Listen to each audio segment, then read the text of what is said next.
এই ধরনের surgical operation করতে গেলে যেই পরিস্থিতি বা পরিবেশ, সেটা বাংলাদেশ এখনো পর্যন্ত। আর বাংলাদেশ সেনাবাহিনী কিন্তু এমন একটা বাহিনী, এখানে কিন্তু একটা যে কোনো বহিঃশত্রু সেটা পাঁচবার চিন্তা করবে এখানে হস্তক্ষেপ করার আগে। কারণ আমাদের তো একটা জিনিস আমি বলি, সেটা হচ্ছে আমাদের we are so war prone. কারণ পৃথিবীর যেখানে সংঘাত আছে সেখানে বাংলাদেশ সেনাবাহিনী কিন্তু কাজ করেছে।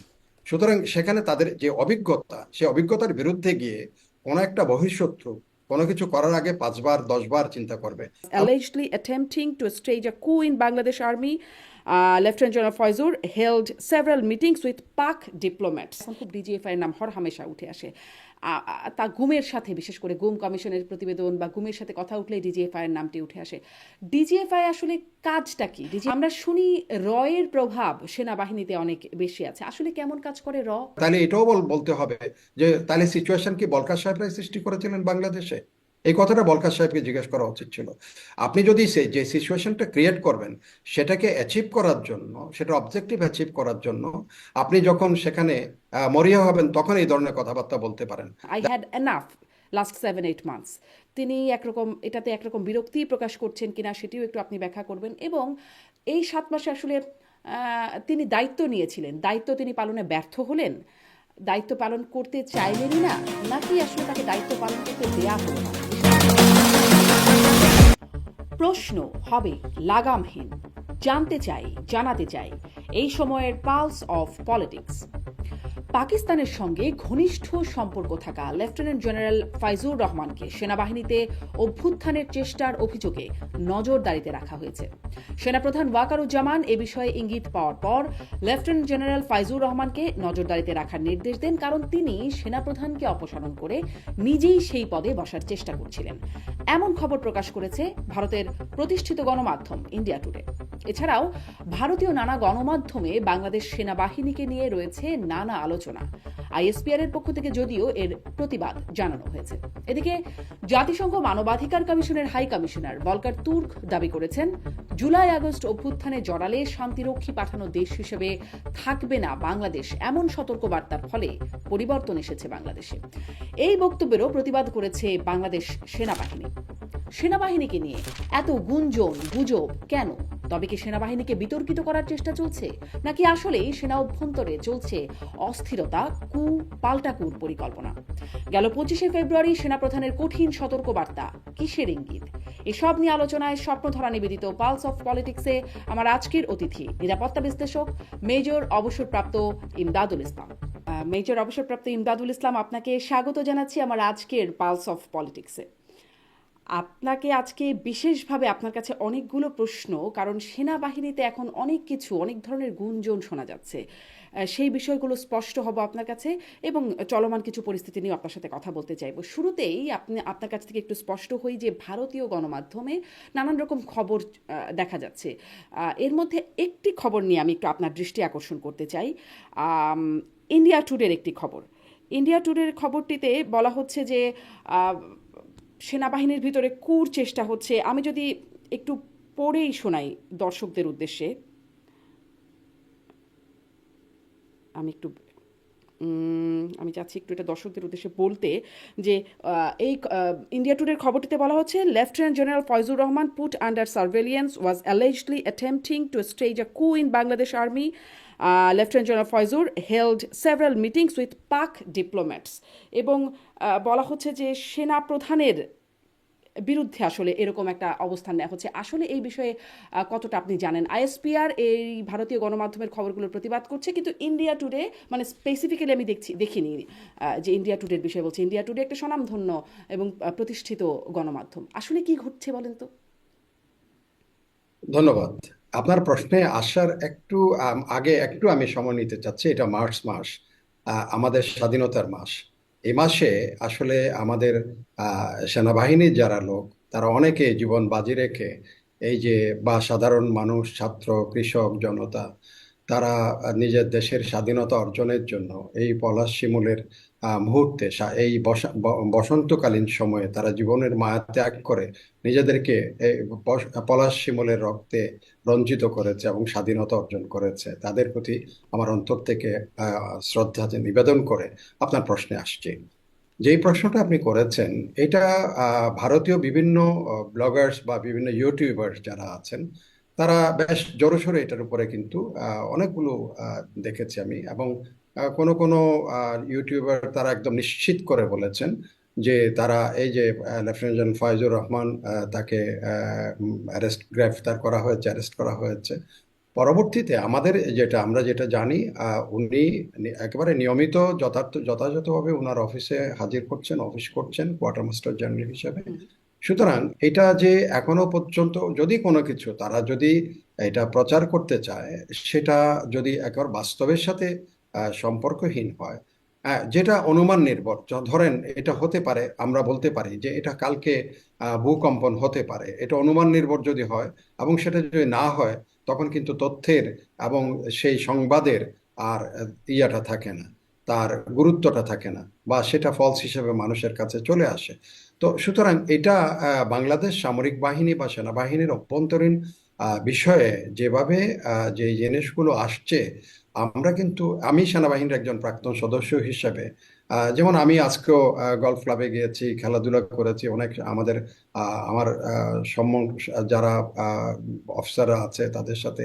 এখানে অস্বাভাবিক কোনো পরিস্থিতি বা এই ধরনের একটা জিনিস ঘটনা ঘটলে এটা সবসময় সচরাচর কানাঘুষা হয়। এখানে এই লিঙ্কটা আমিও দেখেছি ইন্ডিয়ান টুডের। সেখানে বলা হয়েছে সার্ভেলেন্সের কথা। সার্ভেলেন্স তো সব সিনিয়র অফিসাররা কিন্তু, এটা স্বাভাবিক, যে কোনো দেশে সার্ভেলেন্সে থাকতে পারে। এবং আমাদের চলমান যে পরিস্থিতি, এখানে কিন্তু সেটা অস্বাভাবিক নয় সার্ভেলেন্সে থাকা। কারণ চলমান পরিস্থিতিটা হচ্ছে একটা ইন্টারিম গভর্নমেন্ট, অন্তর্বর্তীকালীন একটা সরকার আছে। সেই সরকার সামরিক আহ আহ, বাহিনী দ্বারা সমর্থিত এখন বর্তমান পর্যন্ত যেটা। এবং আমি বোধহয় আপনার অনুষ্ঠানে একবার বলেছিলাম যে এখানে সবচেয়ে বড় টেস্ট হবে অন্তর্বর্তীকালীন সরকারের, সেটা হচ্ছে how they are balancing with the military. তো এরকম একটা পরিস্থিতি, এরকম গুজব চলতে পারে, এটা এখনো পর্যন্ত গুজবের পর্যায়ে আছে, জি। এটা কিন্তু সত্য নয় এই পর্যন্ত। জি, এখনো পর্যন্ত গুজবের পর্যায়ে আছে, কিন্তু তার সাথে মানে আহ, লেফটেন্যান্ট জেনারেল ফয়জুর রহমান তার বিরুদ্ধে যেই বিষয়গুলো বলা হচ্ছে যে জামাত নেতাদের সাথে তার সম্পৃক্ততা বা পাকিস্তানি কূটনীতিকদের সাথে সম্প্রতি আইএসআই চিফ গিয়েছেন, তার সাথে বৈঠক হয়েছে, এরকম খবর, এরকম গুঞ্জনও আছে। এই বিষয়গুলোর সত্যতা কি জানা গেছে, বা এই বিষয় নিয়ে আলোচনা আছে? না, এটা এটা আমাদের আমাদের পত্রপত্রিকায়ও কিছু কিছু যেগুলো ধরেন, বিশেষ করে ইউটিউবের বিভিন্ন চ্যানেল আছে, সেখানে অনেকেই আলোচনা এনেছে, বা মূলধারার যে পত্রপত্রিকা আছে সেখানে কিন্তু এই ধরনের খবরাখবর বাংলাদেশে এখনো পর্যন্ত দেখা যায়নি। যারা মূলধারার বা প্রতিষ্ঠিত যে পত্রপত্রিকা আছে, তাদের থেকে কিন্তু এই বিষয়টা আসে নাই। বরং দেখা যাচ্ছে আইএসপিআর এটাকে জোরালোভাবে এটাকে অস্বীকার করে যাচ্ছে, প্রতিবাদ করে যাচ্ছে। এটা এক ধরনের গুজব বলে তারা উড়িয়ে এসপিআর বলে যাচ্ছে। তো সুতরাং আমাদের এখানে বাট বিভিন্ন ইয়েতে এই যে ফয়জুর রহমানকে নিয়ে ইউটিউবে অনেক ধরনের কথাবার্তা ছড়ানো হয়েছে, বলা জি। হয়েছে। যে প্রশ্নটা আপনি যেটা করেছেন সেই বিষয় সংক্রান্ত বিষয় নিয়েও কথাবার্তা উঠেছে। বাট এটা যতক্ষণ পর্যন্ত, যেহেতু সামরিক বাহিনী একটা ডিসিপ্লিন, একটা বিধিবদ্ধ একটা সংস্থা, সেখানে কারো বিরুদ্ধে অভিযোগ উত্থাপন করার আগে সেটা স্টাবলিশ হতে হবে। স্টাবলিশ করার জন্য ওখানে নিয়ম আছে, সামরিক বাহিনীর কিছু নিয়ম আছে, মিলিটারি অ্যাক্ট যেটা আছে, রুলস রেগুলেশন যেটা অ্যাক্টের হচ্ছে, কারো বিরুদ্ধে এরকম অভিযোগ যদি উত্থাপিত হয় তখন সেটা কোর্ট অফ ইনকোয়ারি হয় একটা। কোর্ট অফ ইনকোয়ারি না হওয়া পর্যন্ত, যখন কোর্ট অফ ইনকোয়ারি হবে, তাইলে বোঝা যাবে যে এটার সত্য বিচার করার জন্য কোর্ট অফ ইনকোয়ারি হচ্ছে। তো এখনো পর্যন্ত সেরকম কোর্ট অফ ইনকোয়ারি কিন্তু হয় না। কোর্ট অফ ইনকোয়ারি হলেই তখন সেটাকে প্রমাণ করার জন্য, মানে সবাই জেনে যায় যে এটা একটা অভিযোগ আছে, অভিযোগটা প্রমাণ করার জন্য কোর্ট অফ ইনকোয়ারি। সো এই পর্যন্ত সামরিক নিয়ম অনুযায়ী কোনো ধরনের court of inquiry lieutenant general ফয়জুরের বিরুদ্ধে অনুষ্ঠান বা আহ্বান করা হয়েছে বা কনভেন করা হয়েছে, সেরকম কিন্তু কোনো খবরাখবর এখনো পর্যন্ত নাই। কিন্তু আসলে কেন মানে লেফটেন্যান্ট জেনারেল ফয়জুর রহমানকে এরকম একাধিক গণমাধ্যমে তার বিরুদ্ধে বলা হচ্ছে, কেন এই গুঞ্জনগুলো বা গুজবগুলো ছড়ানো হচ্ছে, সেই বিষয়ে কোনো ধারণা করতে পারে? এটা হয়তো তাদের মধ্যে এটা দুটা জিনিস হতে পারে, ভেস্টেড গ্রুপ। এটা হচ্ছে একটা সামরিক বাহিনীর মধ্যে কেউ যদি ধরেন বিভক্তির মাধ্যমে তাদের কোনো উদ্দেশ্য হাসিল করতে চায়, বা কোনো এখানে যারা ভেস্টেড গ্রুপ অনেকগুলো কিন্তু এখন পক্ষ, বাংলাদেশের রাজনীতিতে এখন পক্ষ আছে। কেউ ইন্টারিম গভর্নমেন্টের সাথে আছে, কেউ ইন্টারিম গভর্নমেন্টের এখন নির্বাচন নিয়ে তালবাহানার ব্যাপারে নিয়ে বিভিন্ন অভিযোগ তুলছে, বা কেউ বলছে যে একসাথে দুটা নির্বাচনের প্রশ্ন উঠছে, বা এখানে ধরেন আরো রাজনৈতিক যেই যারা পক্ষ আছে, ভেস্টেড গ্রুপ যারা আছে বা স্টেক হোল্ডার যারা আছে, তাদের মধ্যে একটা বিভক্তি আছে। তারা যদি কোনো পক্ষ এটার মধ্যে গুজব ছড়িয়ে সামরিক বাহিনীর মধ্যে একটা বিভক্তি নিয়ে আসতে পারে, এরা যদি মনে করে যে এই বিভক্তির মাধ্যমে তারা লাভবান হবে বা কোনো কিছু করে লাভবান হবে, সেরকম যদি পক্ষ এটাকে গুজব ছড়িয়ে যদি লাভবান হতে চায় বা সত্যি সত্যি ঘটনাটা ঘটিয়ে দিতে পারে, তাহলে হয়তো তারা তাদের উদ্দেশ্য সফল হবে এটা মনে করে হয়তো এই ধরনের অপতৎপরতা চালাচ্ছে। সেনাবাহিনী কি কোনো ভালনারেবল অবস্থায় আছে, বা ভেতরে কোনো খুব অস্বস্তির কিছু জায়গা আছে? মানে আপনি বলছেন অনেকগুলো পক্ষ আছে, আসলে কি কোনো অস্বস্তি বা কোনো টেনশন কাজ করছে কি সেনাবাহিনীর ভেতরে এই মুহূর্তে? এটা পক্ষগুলির কথা বলছি, সেনাবাহিনীর মধ্যে পক্ষ না। পক্ষটা বলছি আমি রাজনৈতিক পক্ষ বলুন, রাজনৈতিক যে ইন্টারিম গভর্নমেন্টের সাথে কারো অ্যাটাচমেন্ট বেশি, কারো ডিটাচমেন্ট, কারো দূরে আছে, কাউকে একদম ডাকাডাকি হচ্ছে না, কাউকে একদম বাইরে রাখা হচ্ছে। সেখানে সাম্প্রতিককালে সেনাপ্রধানের যে বক্তব্য, সেখানে যদি আপনি আসেন তাহলে আমি ওটা ডিটেল আলোচনা করব তখন। হুম।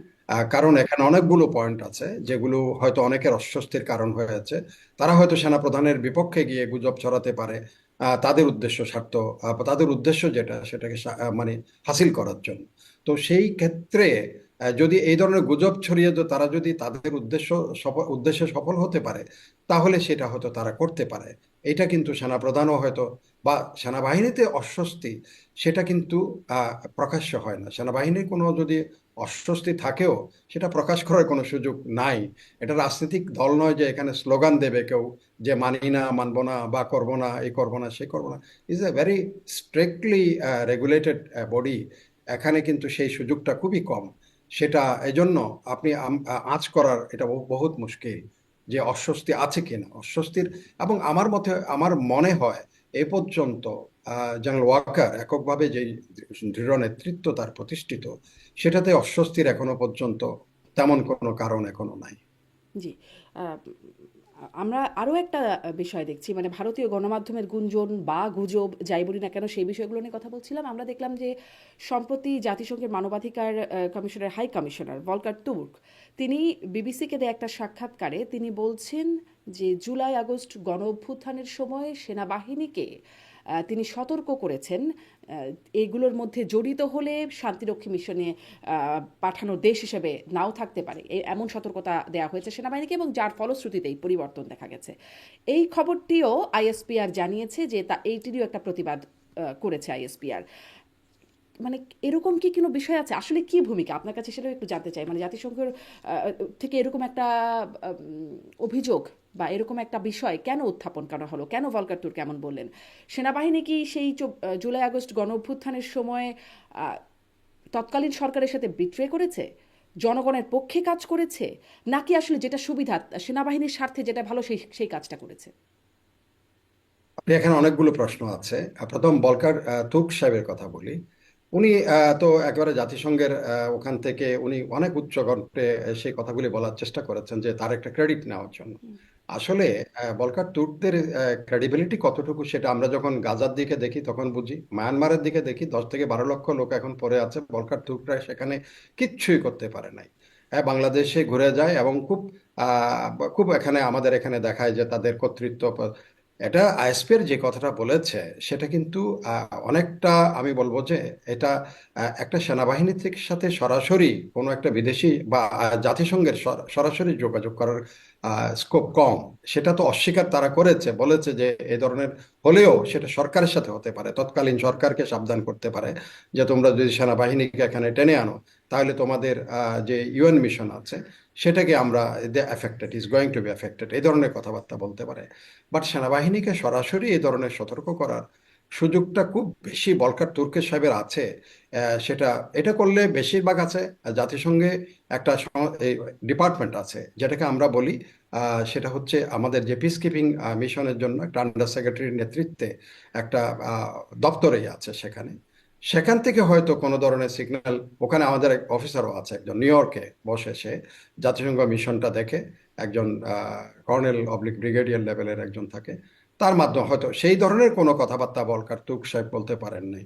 উনি এখন হয়তো উনার ক্রেডিট নেওয়ার জন্য হয়তো কোনোখানে হয়তো গল্প সল্প করেছেন কিনা সেটাকে এরা তো এটা পুরোপুরি আইএসপিআর যেটা বলেছে যে এটা কিন্তু আমার এখানে মনে হয় একটা জিনিস, সেটা হচ্ছে রেফারেন্স হিসেবে আমি বলতে পারি, যখন ক্যাপিটাল হিল আক্রান্ত হয়েছিল তখন কিন্তু ছিল আপনার মিলি জয়েন্ট চিফ অফ স্টাফ ছিলেন ইউনাইটেড স্টেটস অফ আমেরিকার। সেখানে যখন প্রেসিডেন্ট ট্রাম্প তাকে ফোন করেছিল একটা কথা সে বলেছিল যে এখানে যে আই হ্যাভ টেকেন ওথ, আমি যে শপথ গ্রহণ করেছি সেটা কোনো প্রেসিডেন্টের বা ব্যক্তির নামে করি নাই, আমি সংবিধানের নামে শপথ করেছি।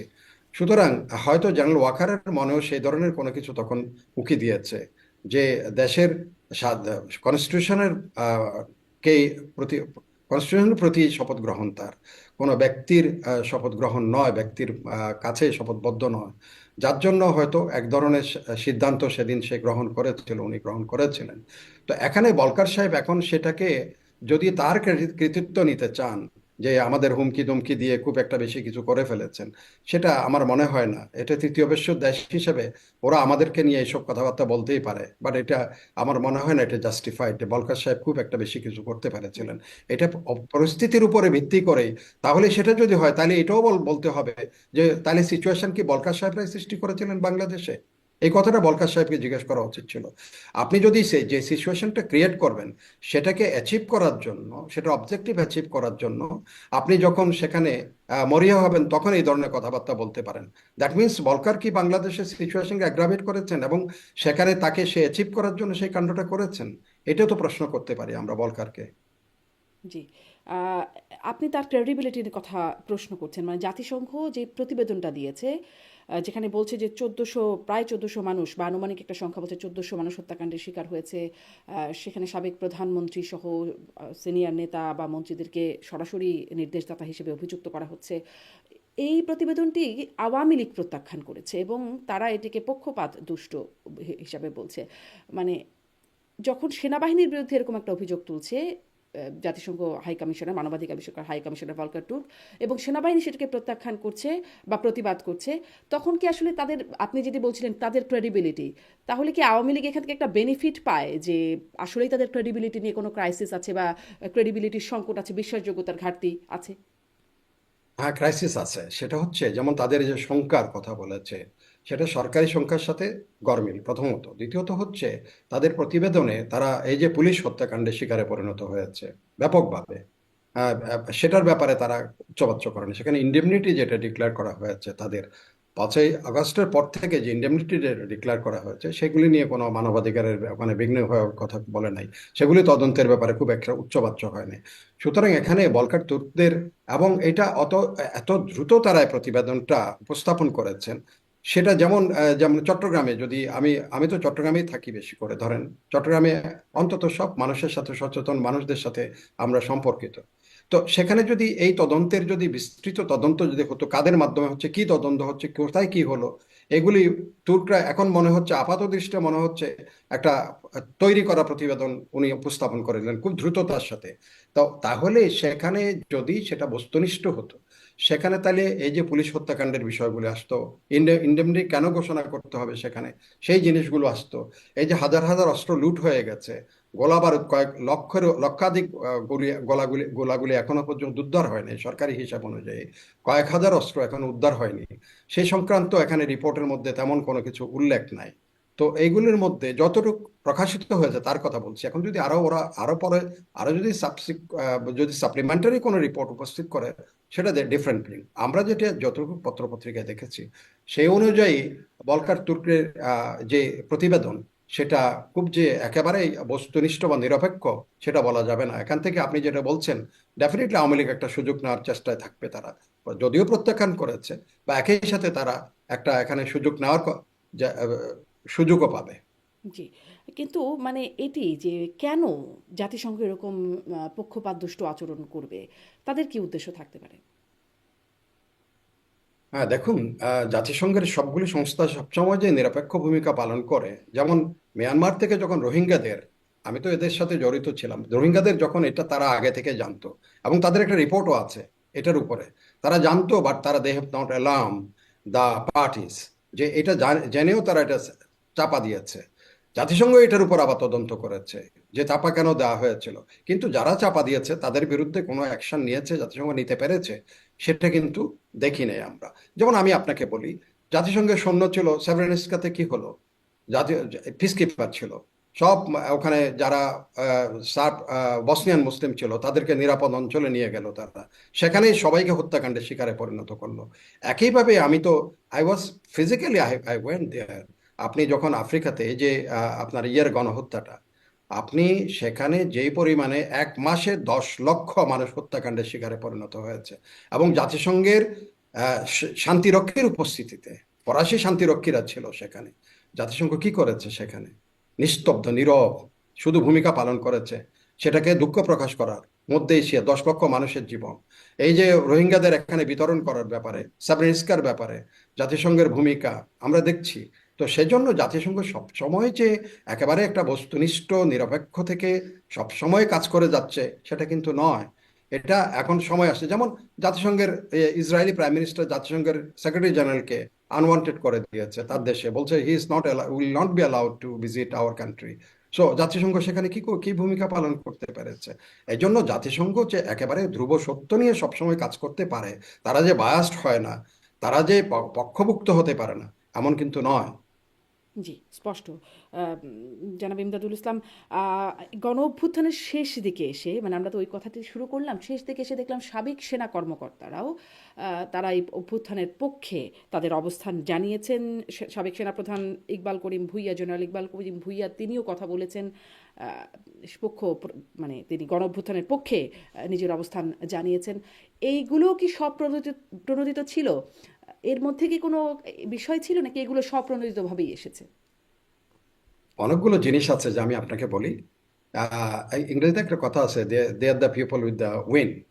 অনেক সময় যখন তারা সত্যি সত্যি যদি অন্তর থেকে একটা ধরনের একটা সংগঠিত হওয়া বা তার প্রকাশ দেওয়া, আমার পক্ষভুক্ত হওয়া, এটা অনেকেই হয়তো মনে করেছে এখন তো সবকিছু অদল বদল হয়ে যাচ্ছে, একটা বাতাস পেয়েছি, বা বিভিন্ন কর্নার থেকে বা কোয়ার্টার থেকে এই ধরনের যখন, তখন আমি হয়তো আমার আমার কোন দিকে যাব সেটা সিদ্ধান্ত নিতে পারি। এখন এটা তাদের ব্যাপার, তারা নিজেরা। এখন ধরেন অনেক কথা এখন আসছে, শুধু ইকবাল করিম না, এখানে জেনারেল নুরুদ্দিন এক্স চিফ, উনি ওখানে এসছেন, আরো সিনিয়র অফিসাররা তখন আসছেন। আমাদের একটা প্রতিষ্ঠান আছে rava, retired officers welfare association, সেখানে গিয়ে তারা সবাই মিলে অনুষ্ঠান করেছে। ইভেন কি এটা একেবারেই never happen in the history of Bangladesh. তারা কেউ কেউ আবার মিছিল অর্গানাইজ করেছে, প্রসেশনে আসছে। তো এটা কখনো হয় নাই যে সাবেক সেনা কর্মকর্তারা কখনো মিছিল টিছিল নিয়ে বের হওয়া, এটা করা। বিকজ আপনি সবসময় একটা গ্যারিসন জীবনযাপন করা, সেখানে থাকা, একটা ডিসিপ্লিন লাইফ লিড করা, তার মধ্যে থেকে হঠাৎ করে রাজনীতিবিদদের মতো রাজনীতি রাস্তায় নামা, এটা কিন্তু অনেকটা আশ্চর্যের বিষয় ছিল। বাট এটা হয়তো অনেকেই স্বপ্রণোদিত হয়েছে, আবার অনেকেই হয়তো দেখেছে হাওয়ার সাথে তাল মিলানো, বৃষ্টি যে দিক থেকে আসে সেদিকে ছাতা ধরি, এরকম টাইপের হতে পারে। আপনি বলছিলেন যে রাজনীতিবিদদের মতো আচরণ, তা আমরা জানতে পারছি যে সাবেক সেনা কর্মকর্তারা একটি রাজনৈতিক দলও গঠন করার একটা প্রক্রিয়া আছে। সম্ভবত 26শে মার্চ তারা আত্মপ্রকাশ করবেন। ব্রিগেডিয়ার জেনারেল শামীম কামালের নেতৃত্বে দলটি আত্মপ্রকাশ করতে যাচ্ছে। এই সম্পর্কে কি মতামত কিংবা কি মূল্যায়ন আপনার? এটা ওখানে যাদের নাম আছে তাদের মধ্যে কয়েকজন তারা দে হ্যাভ রিপিউটেড, তারা বলছে যে এটা আমি সম্পৃক্ত নই। বাট এটা যখন একটা রটে, তার কিছু তো বটেই, তারা হয়তো করতে পারে। এখন ধরেন বাংলাদেশের যে অবস্থা, সেখানে হয়তো একটা দল, কেউ কেউ মনে করতে পারে যে সামরিক বাহিনীর একটা অবস্থান বা মানুষের কাছে, মানুষ এখন মনে করে যে শেষ আশ্রয়স্থলের মতো। কারণ এখন মানুষ আপনি এখন বর্তমান চলমান পরিস্থিতিতে মানুষ ধর্ষণের শিকার পরিণত হচ্ছে, মেয়েরা তাদের জীবন এখন অনেকটা অনিরাপদ হয়ে গেছে, চিন্তায় শিকার হচ্ছে, চাঁদাবাজির শিকার হচ্ছে, অস্থিরতার শিকার হচ্ছে, পুলিশ অ্যাক্টিভ নয়। সেখানে এই ধরনের পরিস্থিতিতে হয়তো মানুষ মনে করবে যে সামরিক কর্মকর্তারা হয়তো দল গঠন করলে মানুষ সেদিকে ঝুঁকবে, হয়তো এই ধরনের মানসিকতা থেকে হয়তো কেউ। আর এটা তো যখন রিটায়ারমেন্টে চলে গেছেন, তখন everyone having his own rights to organise political party, বা যদি করে সেটা। বাট এখনো পর্যন্ত সেরকম যেমন ধরেন একটা পার্টি করতে গেলে তাদের অনেক কন্ট্রাক্ট লাগে বিভিন্ন, যেমন ধরেন ঢাকার পরেই চট্টগ্রামের অবস্থান আমি যেটা বলি, চট্টগ্রামে ধরেন বেশ কিছু অবসরপ্রাপ্ত সামরিক অফিসার তো আছে যাদের সাথে দেখা সাক্ষাৎ হয়। এখনো পর্যন্ত তাদের কাউকে কেউ অ্যাপ্রোচ করেছে বা কেউ দলে যাওয়ার কথা বা বলার কথা এই ধরনের কিন্তু শুনি। তবে হ্যাঁ, জেনারেল ইকবাল করিমকে সামনে রেখে জেনারেল ইকবাল করিম কিন্তু অনেকগুলো আবার পোস্টও দিয়েছেন বিভিন্ন তার ভেরিফাইড ফেসবুকে। সেখানে বিভিন্ন বিপ্লব হাতছাড়া হয়েছে বা কিভাবে হলো এসব কথাবার্তা উনি বলেছেন। তো এগুলোর থেকে হয়তো মানুষ এক ধরনের আঁচ করতে পারে, বোধহয় তারা একটা পলিটিক্যাল অর্গানাইজেশন দিকে যাচ্ছে। বাট সেখানে জিনাকে একজন ব্যক্তির নাম আমি দেখেছি, তিনাকে আমার বিশ্বাস হচ্ছে না যে ইকবাল করিম যে, যেমন আমি ওখানে ওনার নামটা এই মুহূর্তে আমার, লেফটেন্যান্ট জেনারেল হাসান আহ, নাম দেখেছি ধরেন। উনি আবার বিএনপির এখানে কিন্তু এই যে এক সময়ে খুব আলোচিত বা সমালোচিত হয়েছিলেন যে যে বাইডেনের উপদেষ্টাকে নিয়ে বিএনপির সদর দপ্তরে হাজির করেছিলেন সংবাদ সম্মেলনে। ভুয়া উপদেষ্টা। তো ওই সেই তো উনি ওই আবার ওনাকে দেখলাম যে ওই দলের মধ্যে একদম অনেকটা সামনের কাতারে। তো এগুলো এখনো পর্যন্ত অনেকটা কারো কাছে মনে হচ্ছে এটা একটা উপহাসের জিনিস হচ্ছে কিনা। আবার কেউ মনে করবে যে এদিকে একবার আমি এই দলে আবার ওই দলে, ওই দলে কি হলো, এত কিছু করলাম, প্রধান ইয়েকে নিয়ে আসলাম, অ্যাডভাইজারকে নিয়ে আসলাম, তাকে দিয়ে সংবাদ সম্মেলন করাচ্ছি, আবার এদিকে। তো এই জন্য এগুলো আপনি যতক্ষণ পর্যন্ত, হ্যাঁ দল করতে পারে, অনেক দল হচ্ছে না এখন, দেখবেন নতুন নতুন দল বিভিন্ন জন অ্যাপ্লাই করছে। এখন ভোটের বাজারে আসলে তখন না মানুষ, সাধারণ মানুষ বিচার বিশ্লেষণ করবে, তখন বোঝা যাবে যে কার কত কি আছে না আছে আর কি। জি, আপনি বলছিলেন যে বর্তমানে যে অরাজক পরিস্থিতি, আইন শৃঙ্খলা পরিস্থিতি, ছিনতাই, ডাকাতি, ধর্ষণের কথা। একটু সেনা প্রধানের বক্তব্যের জায়গায় আসি। 5ই আগস্ট তিনি বলেছিলেন, আমি সব দায়িত্ব নিচ্ছি, আমার প্রতি আস্থা রাখুন, এরকম একটা আহ্বান তিনি জানিয়েছিলেন। আহ, কিন্তু তারপর আমরা আসলে এই অবস্থা, 7 মাস পরে এসে তিনিই বলছেন I had enough last 7-8 months. তিনি একরকম এটাতে একরকম বিরক্তি প্রকাশ করছেন কিনা সেটিও একটু আপনি ব্যাখ্যা করবেন। এবং এই 7 মাসে আসলে তিনি দায়িত্ব নিয়েছিলেন, দায়িত্ব তিনি পালনে ব্যর্থ হলেন, দায়িত্ব পালন করতে চাইলেনই না, নাকি আসলে তাকে দায়িত্ব পালন করতে দেয়া হলো না? বিষয়টা কেমন? আসলে তো আমরা দেখছি আপনি যে প্রেক্ষাপটের কথা বললেন সেটি তো বাস্তবতা, সেনাপ্রধানও স্বীকার করছেন সেটি। উনি 5ই আগস্টের পরে 25শে ফেব্রুয়ারি এসে ওনার বক্তব্যটা যেটা এখন কথা বলছেন, যেখানে আপনি বলেছেন বিরক্তি প্রকাশ বা সাবধান করে দেওয়া, ওখানে অনেকগুলো পয়েন্ট কিন্তু উনি সামনে নিয়ে আসছেন। এবং সেগুলো সেদিন আমার মনে হয়েছে হি was talking with authority.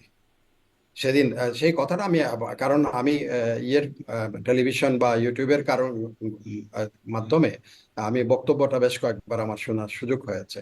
As I was belonging with the same ধরেন অর্গানাইজেশন, তো সেই অর্গানাইজেশন প্রধান যখন বক্তব্য রাখে সেটাকে খুব মনোযোগ দিয়ে বারবার শোনার আমার একটা আগ্রহ ছিল, সেই দৃষ্টিকোণ থেকে আমি এটা শুনেছি।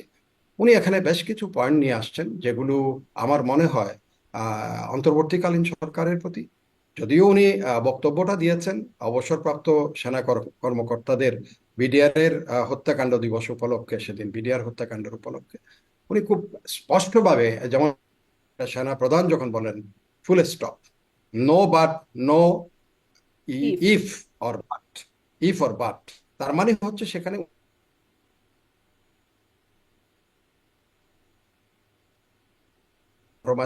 নো হাঙ্কি, এই লাস্ট ওয়ার্ড। আপনি যেমন বলা হয়েছে বিডিআর হত্যাকাণ্ডের ব্যাপারে যখন বলতে গিয়েছেন উনি, আমি অন্যগুলো আসছি, সেখানে আহ, উনি বলেছেন যে বিডিআর এর সৈনিকরা এই হত্যাকাণ্ডে জড়িত, সেনাবাহিনীর কেউ জড়িত ছিল না। এখানে আর কোনো, এটা নিয়ে কোনো ইফ বাট কোনো কিছু নাই। এটা যদি করতে যান তাহলে সেখানে কি হবে, এতদিনের দীর্ঘ যে বিচার প্রক্রিয়া সেটা ব্যাহত হবে, বিচার যেটা হচ্ছে। বা একই সাথে উনি বলেছেন যে কমিটি, স্বাধীন একটা কমিটি করা দেওয়া হয়েছে, সেখানে কোনো অন্য বাইরের কোনো পক্ষ বা কোনো বিদেশি শক্তি কেউ জড়িত আছে কিনা সেটা পেলে সেটা আপনারা জানতে পারবেন। একই সাথে উনি ল অ্যান্ড অর্ডার সিচুয়েশনের ব্যাপারে উনি বিরক্ত প্রকাশ করেছেন এবং এটা স্পষ্ট ছিল ওনার দৈহিক যে ভাষা থেকে। আর যেটা উনি বলেছেন সে যেটা, সেটা খুব সবচেয়ে ইম্পর্টেন্ট, সেটা যেমন বলেছেন যে সেটা হচ্ছে যে কতগুলি অর্গানাইজেশনের ব্যাপারে কিন্তু যথেষ্ট অপপ্রচার চলছিল এই আয়নাগরের নাম দিয়ে, এটা দিয়ে সেটা দিয়ে। সেখানে ডিজিএফআই, এনএসআই, বিভিন্ন অর্গানাইজেশন, সামরিক গোয়েন্দা সংস্থাগুলোকে নিয়ে বিশেষ করে বিভিন্ন ধরনের বক্তব্য, বিবৃতি বিভিন্ন কর্নার থেকে আসছিল। উনি বলেছেন যে কেউ যদি দোষী থাকে তার বিচার হবে, কিন্তু আপনারা অর্গানাইজেশনের ব্যাপারে কোনো ধরনের বক্তব্য দিয়ে তাদের খাটো করার চেষ্টা করবেন না। এদের পরিশ্রম, এদের অনেক কিছুর কারণেই দীর্ঘদিন থেকে এই জাতিকে তারা আমরা এই করে রেখেছি, এটা এটা একদম স্পষ্ট করেছেন। তারপরে যিনি আসছেন সেটা হচ্ছে কাদা চোরাচুরি, যেটাকে সাবধান করেছেন। উনি বলছেন আমি আপনাদের সাবধান করে দিচ্ছি, পরে আমাকে দোষারোপ করতে পারবেন না। এটা থেকে এক ধরনের কঠোর একটা সাবধান মানিয়ে আমার মনে হয় এটাতে আছে। সেটা হচ্ছে রাজনৈতিক দলগুলোর মধ্যে কাদা ছোড়াছুড়ি। উনি বলছেন আপনারা কাদা ছোড়াছুড়ি, রাজনৈতিক দলের নাম না বলে কাদা ছোড়াছুড়ির মধ্যে যদি লিপ্ত থাকেন, সেটা এক সময় এটা যদি বন্ধ না করেন, তাহলে এটা আমাদের জাতীয় সার্বভৌমত্ব স্বাধীনতার প্রতি হুমকি সৃষ্টি করবে। এটা আমি আপনাদের সাবধান করে দিচ্ছি, আপনারা এটা থেকে বিরত হন। এটা যদি না করেন, পরে আমাকে দোষারোপ করতে পারবেন না। এটার মধ্যে বিভিন্ন ধরনের, আপনি এটাকে ব্যাখ্যা করতে গেলে অনেক জিনিস বের করতে পারবো, যে এটাতে আমাকে দোষারোপ করতে পারবেন না। কারণ সেটার মধ্যে যদি এমন কিছু সিভিয়ার কোনো অ্যাকশনে কেউ যদি যায়, তখন সেটা তো আমি যদি সিভিয়ার কোনো অ্যাকশন নেই, সেখানে আমাকে দোষারোপ করতে পারবেন না, কারণ আমার সার্বভৌম, আমার দেশ, আমার স্বাধীনতা প্রথম, এই কথাটাই কিন্তু এখানে আসে। জি, আমি তারপরে তাহলে এই যেটা আসছে, প্রসঙ্গে আরেকটু জানতে চাই আপনাকে, মানে আগের প্রশ্নটাও আমার রয়ে গেল যে সেনাপ্রধান যেই বিরক্তি প্রকাশ করলেন এবং যে অরাজকতার কথা বললেন, তিনি আসলে ব্যর্থ হলেন, তিনি আসলে চেষ্টাই করলেন না বা চাইলেন না, নাকি আসলে তাকে করতে দেয়া হলো না, পরিস্থিতিটা কেমন, মানে তিনি সহযোগিতা পেলেন না, এই বিষয়টা রয়ে গেল। এটা একটু আরেকটু শুনবো আপনার কাছে। কিন্তু আপনি যেই আবার বলছি। আচ্ছা, আপনি যেই জি, আসি এই প্রসঙ্গটা তাহলে আসি, যেহেতু আপনি আরেকটা গুরুত্বপূর্ণ জায়গায় আসছেন, সেনাপ্রধানের বক্তব্যে সেই মনে সবচেয়ে আলোচিত জায়গা, আমি আপনাদের সতর্ক করে দিলাম, স্বাধীনতা জি, সার্বভৌমত্ব বিপন্ন হবার জি, সতর্কতা তিনি দিচ্ছেন। জি, জি, জি। দেশের মধ্যে কাদা ছোড়াছুড়ি রাজনৈতিক দলগুলোর মধ্যে এটা তো খুব নতুন কিছু না, হয়তো একটু মাত্রায় কম বেশি হতে পারে। এর কারণে স্বাধীনতা সার্বভৌমত্ব কেন বিপন্ন হবে? মানে আমাদের ইন্টারনাল কাদা ছোড়াছুড়ির কারণে আহ, এ- এক্সটার্নাল কি এ- আসবে যার কারণে আমাদের স্বাধীনতা না, সার্বভৌমত্ব বিপন্ন হবে, বা এটা আমি কারা আসলে আপনাকে বিপন্ন করতে আসবে? এটা ব্যাখ্যা করি। অতীতে কিন্তু আমাদের দেশের স্বাধীনতা, সার্বভৌমত্ব বা সার্বিক প্রেক্ষাপট এরকম চ্যালেঞ্জের মুখে পড়েনি। এটা কিন্তু আমাদের মনে রাখতে হবে। যেমন এখানে অনেকগুলো, এখন এই ইন্টারিম গভর্নমেন্ট অনেকগুলো সংস্কার কমিটি করেছে, অনেকগুলো সংস্কার, এটা সংস্কার, সাংবিধানিক সংস্কার, এটা সংস্কার, ওটা সংস্কার। সেখানে আবার অনেক কথাবার্তা আসছে, সেকেন্ড রিপাবলিক নাম দিয়ে কথা আসছে। সেখানে আপনার জুলাই ঘোষণাপত্রের কথা আসছে, সেখানে সবাইকে ঐকমত পোষণ করতে হবে, এই ধরনের কথাবার্তা আসছে। আবার সেখানে সাংবিধানিক একটা ইয়ে করার জন্য গণভোট, একই সাথে জাতীয় নির্বাচনের কথা, অনেকগুলো কিন্তু এখানে সব প্রণোদিত এবং অনেক সময় কন্ট্রাডিক্টরিও হচ্ছে। সেখানে অনেক কিছু আসছে যেগুলোর জন্য, এগুলো হচ্ছে মৌলিক কতগুলি বিষয়। সেখানে আপনি যদি সংবিধানকে অস্বীকার করেন, আপনি যদি দেশের এই স্বাধীনতা ঘোষণার বিষয়কে অস্বীকার করেন, সেকেন্ড রিপাবলিকের কথায় চলে আসেন, সেখানে কিন্তু এগুলো মৌলিক বিষয় একটা দেশের জন্য। সেই মৌলিক বিষয়ের মধ্যে তখন সংঘাত, দ্বিমত, এগুলো সৃষ্টি হবে। এটার ব্যাপারে আমার মনে হয় উনি ইঙ্গিত করেছেন। অন্য সংঘাত থেকে এটাই বেশি করে। আর অরাজক পরিস্থিতি, যেটা আমি প্রশ্নটা ঠিক মতো হয়তো আপনার প্রশ্ন উত্তরটা যেটা, সেটা হচ্ছে উনি ব্যর্থ হয়েছেন কিনা, না। এটা হয়তো তখন বলা হতো সেনাবাহিনী অতিরিক্ত এখানে হস্তক্ষেপ করছে বলে ইন্টারিম গভর্নমেন্ট কাজ করতে পারছে না। আমার মনে হয় he is wait and see, তার পলিসি যেটা, লেটস সি। তারা তো ইন্টারিম গভর্নমেন্ট করতে এখানে প্রধান উপদেষ্টা যাদের যাদের দরকার ছিল তারা তাদেরকে নিয়েছেন উপদেষ্টা হিসেবে। সেখানে কোনো হস্তক্ষেপ তার দিক দিয়ে আছে এটা কেউ কিন্তু বলতে পারে নাই। উনি ছাত্রদের উপদেষ্টা করেছেন একজনের পর একজন, একজনের পর একজন। এটাতে কোনো সেনাবাহিনী কোনো হস্তক্ষেপ করেছে বলে আমরা জানি না, বা করে নাই এটো, আমি এটুকু বলতে পারি। যেমন অন্যান্য উপদেষ্টা যারা আছে তাদের বিষয়ে কোনো ধরনের হস্তক্ষেপ এখানে করে নাই। সুতরাং এই কাজটা, এই করা, ক্যারি আউট করা, দেশের আইন শৃঙ্খলা রক্ষা করা, মানুষের জীবনযাত্রাকে নিশ্চিত নিরাপদ করা, এটা কিন্তু ইন্টারিম গভর্নমেন্টের উপর পড়ে। সেখানে সেনাবাহিনীকে আপনি বলতে পারেন যে ম্যাজিস্ট্রেশনাল পাওয়ার দেওয়া হয়েছে। ম্যাজিস্ট্রেশনাল পাওয়ারটা কিন্তু সেনাবাহিনী খুব বেশি অ্যাপ্লাই করেছে সেটা আমরা দেখিনি। এটা হয়তো, এই যে আমি ওয়েট অ্যান্ড সি যে কথাটা, সেখানে অন্যান্য যেগুলো অক্সিলারি ফোর্স আছে, আইন শৃঙ্খলা রক্ষাকারী বাহিনী আছে, তারাও যেন আবার কর্নাট হয়ে না যায়। উনি বলেছেন যে আমার 30,000 সৈন্য, এ কথাও বলেছেন, আমরা ক্যান্টনমেন্টে যাচ্ছি, আবার আসছি, যাচ্ছি। আমরা চাচ্ছি আমরা দ্রুত সেনানিবাসে ফেরত যাওয়া। সুতরাং এটা কিন্তু অন্যান্য অক্সিলারি ফোর্স বা আইন শৃঙ্খলা রক্ষাকারী বাহিনী যারা আছে, যাদের উপদেষ্টা মানে অলরেডি আছেন, স্বরাষ্ট্র উপদেষ্টা আছেন, উনার এটা দায়িত্বে বর্তায়। এটা সামরিক বাহিনীতে, সামরিক বাহিনী সরাসরি হচ্ছে চিফ অ্যাডভাইজার। এখানে ডিফেন্স মিনিস্টার হচ্ছে, উপদেষ্টা হচ্ছেন চিফ অ্যাডভাইজার। তো এখানে ওনাকে ওনাকে এখনো দোষারোপ করার মতো পর্যায়ে উনি নাই। কারণ উনি বলছেন দায়িত্ব নিয়েছেন, এই কথা বলেছেন দায়িত্ব নেওয়াটা সেদিন 5ই অগস্ট, সেটা হচ্ছে ইন্টারিম গভর্নমেন্ট ফর্ম করার বিষয়ে, সেখানে হস্তক্ষেপ নেই। বাট ইন্টারিম গভর্নমেন্ট যখন চিফ অ্যাডভাইজার দ্বারা হয়েছে, এখন এইটা সমস্ত দায় দায়িত্ব তাদের উপরে বর্তায়। সেনাবাহিনী প্রধান এই দায়িত্ব নিতে পারবে না বা নেওয়া উচিত হবে না, বা আইন তাকে বা সংবিধান না, তাকে সেই তিনি ক্ষমতাও কিন্তু দেয়। বলেছিলেন যে আমি সমস্ত দায়িত্ব নিচ্ছি, আপনাদের জান মাল এবং আপনাদের কথা দিচ্ছি আপনারা আশাহত হবেন না, মানে জান মাল শব্দটাও তিনি বলেছিলেন। ইয়েস, সেই ক্ষেত্রে হ্যাঁ, জানমালের এখানে কিন্তু জানমালের অনেক ক্ষতিগ্রস্ত হয়েছে, বাড়িঘর অনেক ভাঙা হয়েছে। ইভেন কি আমরা দেখেছি এই যে সেদিন 32 নম্বরে ভাঙা হচ্ছে, সেখানে সবাই নির্বিকার। পুরা ঢাকা শহরে প্রধান উপদেষ্টার অফিস থেকে খুব বেশি দূরে নয় এটা, বা সেনানিবাস থেকে খুব বেশি দূরে নয়, সেখানে মানুষ দেখেছে আহ, এটা নির্বিকার। মনে হচ্ছে কোনো সরকার নাই এখানে, আইন শৃঙ্খলা কিছু নাই, আমি যা খুশি করে গেলাম, এই ধরনের এক ধরনের ঘটনা। এটার জন্য কিন্তু হ্যাঁ, এটা স্বরাষ্ট্র মন্ত্রণালয় এটার জন্য দায়বদ্ধ থাকবে। কারণ এটা সেনাবাহিনীকে যদি প্রধান উপদেষ্টাতে কোনো আদেশ যায়, বা স্বরাষ্ট্র উপদেষ্টা যদি পুলিশকে আদেশ দেয়, তাইলে এটা হবে না, হতে পারে না, হতে পারতো না। কিন্তু তারা হয়তো সেখানে কিন্তু এরকম ইনার্শিয়াতে প্রতিটা ভুগেছেন। ঘটনায় কি আদেশ দিতে হয়? কারণ অপরাধ কি সেই সংজ্ঞাটা তো পুলিশের কাছে আছে বা সেনাবাহিনীর কাছে আছে। সেনাবাহিনী যখন ম্যাজিস্ট্রেসি পাওয়ার নিয়ে আসছে, রাস্তায় একটা ঘটনা ঘটছে বা এরকম ভাঙচুরের ঘটনা ঘটছে, লুটপাটের ঘটনা ঘটছে, প্রতিটা ঘটনায় কি স্বরাষ্ট্র মন্ত্রণালয় আলাদা করে আদেশ দেবেন? না, এটা আদেশ স্বরাষ্ট্র দেবেন। মন্ত্রণালয় থেকে পুলিশের যেহেতু তাদের যে কনফিডেন্স যেটা ছিল লেভেলটা, পুলিশের কিন্তু কনফিডেন্স লেভেল একদম আমি বলবো যে এটা অলমোস্ট নাই বলতে হবে পুলিশের অ্যাক্টিভিটিস এর জন্য। কারণ আজকেও দেখলাম গতকাল পুলিশের শ্যামলী থানাতে গিয়ে পুলিশের ওসিকে আহত করেছে, একজন গিয়ে মারধর করে চলে আসছে। এটা অন্য সময় হলে পুলিশে হইচই পড়ে যেত, পুলিশ কিন্তু মার্কেও চুপ থাকে। পুলিশের এখন কনফিডেন্স লেভেলটা কিন্তু, এটা ধ্রুব একদম বাস্তব সত্য, কনফিডেন্স লেভেল তেমন নাই। যার জন্য তারা আদেশ মুখাপেক্ষী হয়ে থাকে। আদেশের আগে হলো ওই থানার ওসি যথেষ্ট ছিল, কিন্তু ওসির সেই কনফিডেন্সও নাই, তার উপরে যে আসে তারও কনফিডেন্স নেই, তার উপরে যে আছে তারও কনফিডেন্স নেই। এবং এটার কারণ হচ্ছে সাইকোলজিক্যালি দেয়ার টোটাল সাইকোলজিক্যাল যে মানসিক যে অবস্থাটা, সেটা কিন্তু ড্যামেজ, সেটা কিন্তু একেবারে লেভেল হয়ে গেছে। হুম, সেখান এটা থেকে তো তারা পুলিশের কথা এজন্য বলছেন, কিন্তু সেনাবাহিনীর সমস্যাটা কোথায়? মানে সেনাবাহিনীর ম্যাজিস্ট্রেসি পাওয়ার নিয়ে আছে, তাদের চোখের সামনে যখন এই ধরনের ঘটনাগুলো ঘটছে, ধরুন 32 নম্বর ভাঙচুর বলি বা সাবেক একজন এমপির বাসায় লুটপাট হলো, সেইখানেও মানে সেনাবাহিনীর উপস্থিতি ছিল কিন্তু কোনো ব্যবস্থা নাই।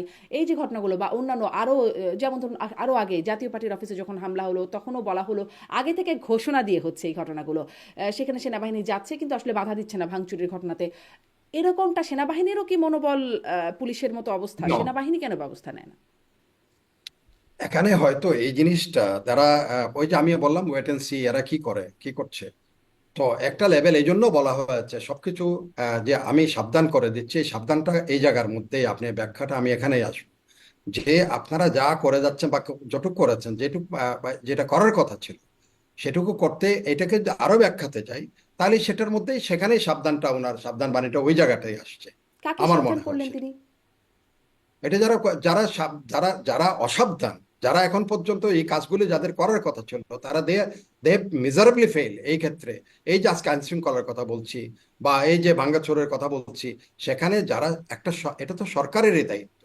এটা সরকার যদি সেখানে যদি ব্যর্থ হয়, সরকারকে জাগিয়ে দেওয়া, তাকে সাবধান করা ইনডাইরেক্টলি, এই যে কাদা ছোড়াছুড়ি, এই যে হানাহানির এই কথাটা বলার মাধ্যমেই তো সাবধান বাণীটা দেওয়া হচ্ছে। আচ্ছা, সরকারকেই সাবধান করে দেয়া হচ্ছে। কিন্তু ওই জায়গাটা আরেকটু যদি বুঝতে চাই যে স্বাধীনতার সার্বভৌমত্ব বিপন্ন হবে। আমি যেই প্রশ্নটি করছিলাম যে সার্বভৌমত্ব, স্বাধীনতা এগুলো তো অভ্যন্তরীণভাবে বিপন্ন হবে না নিশ্চয়ই। বাহিরের কোনোভাবে কেউ যদি আগ্রাসন চালায় বা কোনোভাবে হস্তক্ষেপ করে তখনই না আমরা বলি সার্বভৌমত্বর বিপন্ন হচ্ছে। কেন সেনাপ্রধান সার্বভৌমত্ব বিপন্ন হবার কথা বললেন? আমাদের কি বহিঃশক্তির কোনো মানে শঙ্কা আছে, হস্তক্ষেপের শঙ্কা আছে? আপনি যদি সংঘাতে জড়িয়ে পড়েন, আভ্যন্তরীণ সংঘাত যদি হয়, আপনি দেখেন লেবাননের দিকে দেখেন, আভ্যন্তরীণ সংঘাত যখন, সেখানে অন্যরা হস্তক্ষেপ করার যথেষ্ট সুযোগ পায়। সিরিয়ার কথা দেখেন, সিরিয়াতে আভ্যন্তরীণ যখন গন্ডগোলটা হলো, সেখানে তুরস্ক ঢুকে পড়েছে, একপাশে রাশিয়া তার ঘাঁটি আছে ওখানে। এখানে দেখেন তখন সিরিয়ার নিজস্ব সার্বভৌমত্ব বলে কিছুই নাই। সিরিয়ার নিজস্ব স্বাধীনতা বলে কিছু নেই, তুরস্কের হাতে দয়ার উপরে, একদিকে রাশিয়ার দয়ার উপরে। লেবাননে দেখেন একদিকে ইসরায়েলিদের দ্বারা একটা গ্রুপ, একদিকে ইরানের ওখানে প্রক্সি দ্বারা, এই যে হিজবুল্লাহ, ইরানের প্রক্সি, কোনো সন্দেহ নেই। এই যে অভ্যন্তরীণ বিষয়ে যখন অভ্যন্তরীণ পার্টিগুলি যখন দ্বন্দ্বে জড়িয়ে পড়ে, আভ্যন্তরীণ যে শক্তিগুলো আছে অর্থাৎ রাজনৈতিক শক্তিগুলি যখন দ্বন্দ্বে জড়িয়ে পড়ে, সেখানে বহিঃশত্রু কিন্তু হস্তক্ষেপ করার একটা সুযোগ পেয়ে যায় অটোমেটিক্যালি। যেমন এই যে বলকার তুর্কের আনওয়ান্টেড একটা বক্তব্য দিলেন, উনি বলে দিলেন যে আমি এই করেছি ওখানে, মানবাধিকার লঙ্ঘনের বিরুদ্ধে আমরা এটা কিন্তু এগুলো এক ধরনের হস্তক্ষেপ বিশ্বের বা বহির্শক্তি যারা আছে তাদের দ্বারা কিন্তু এটা একেবারেই পুরাপুরি সেই জিনিসগুলোকে হয়তো উনি বক্তব্যের মধ্যে এনেছেন।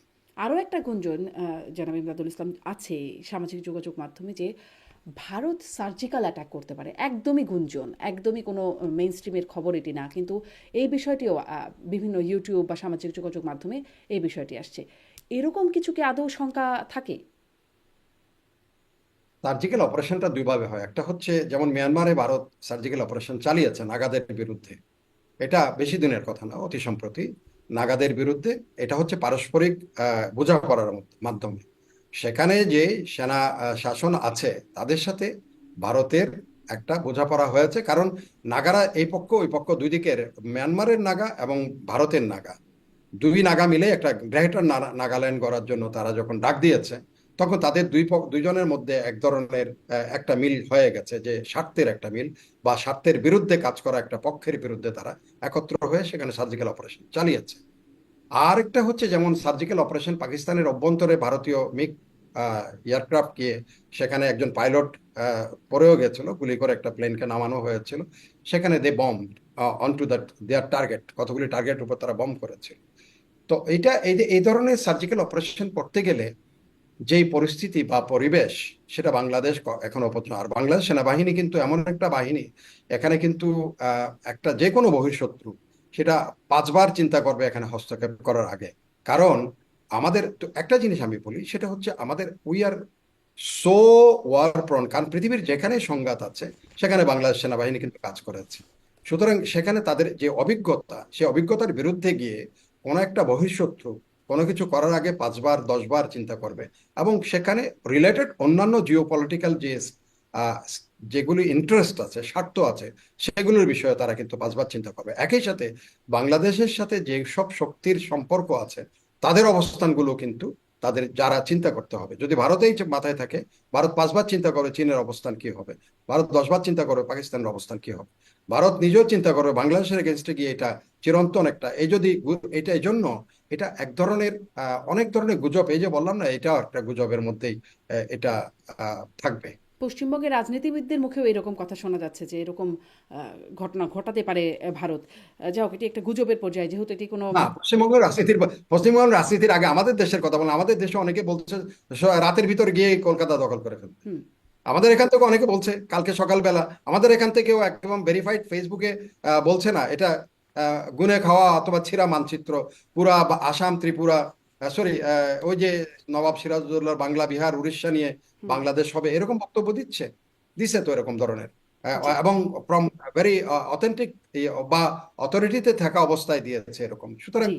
এটা আপনি পশ্চিমবঙ্গ আপনি দেওয়া বলছেন থেকে আমাদের উপদেষ্টা এখন মাহফুজ আলমের ফেসবুক স্ট্যাটাসের জি কথা। জি তার আবার জি সম্প্রতি জি আরেকটা একদমই হয়তো গতকালই বা আজকেই তার দেওয়া একটা স্ট্যাটাস, সেখানেও একটু আপনার দৃষ্টি আকর্ষণ করতে চাই।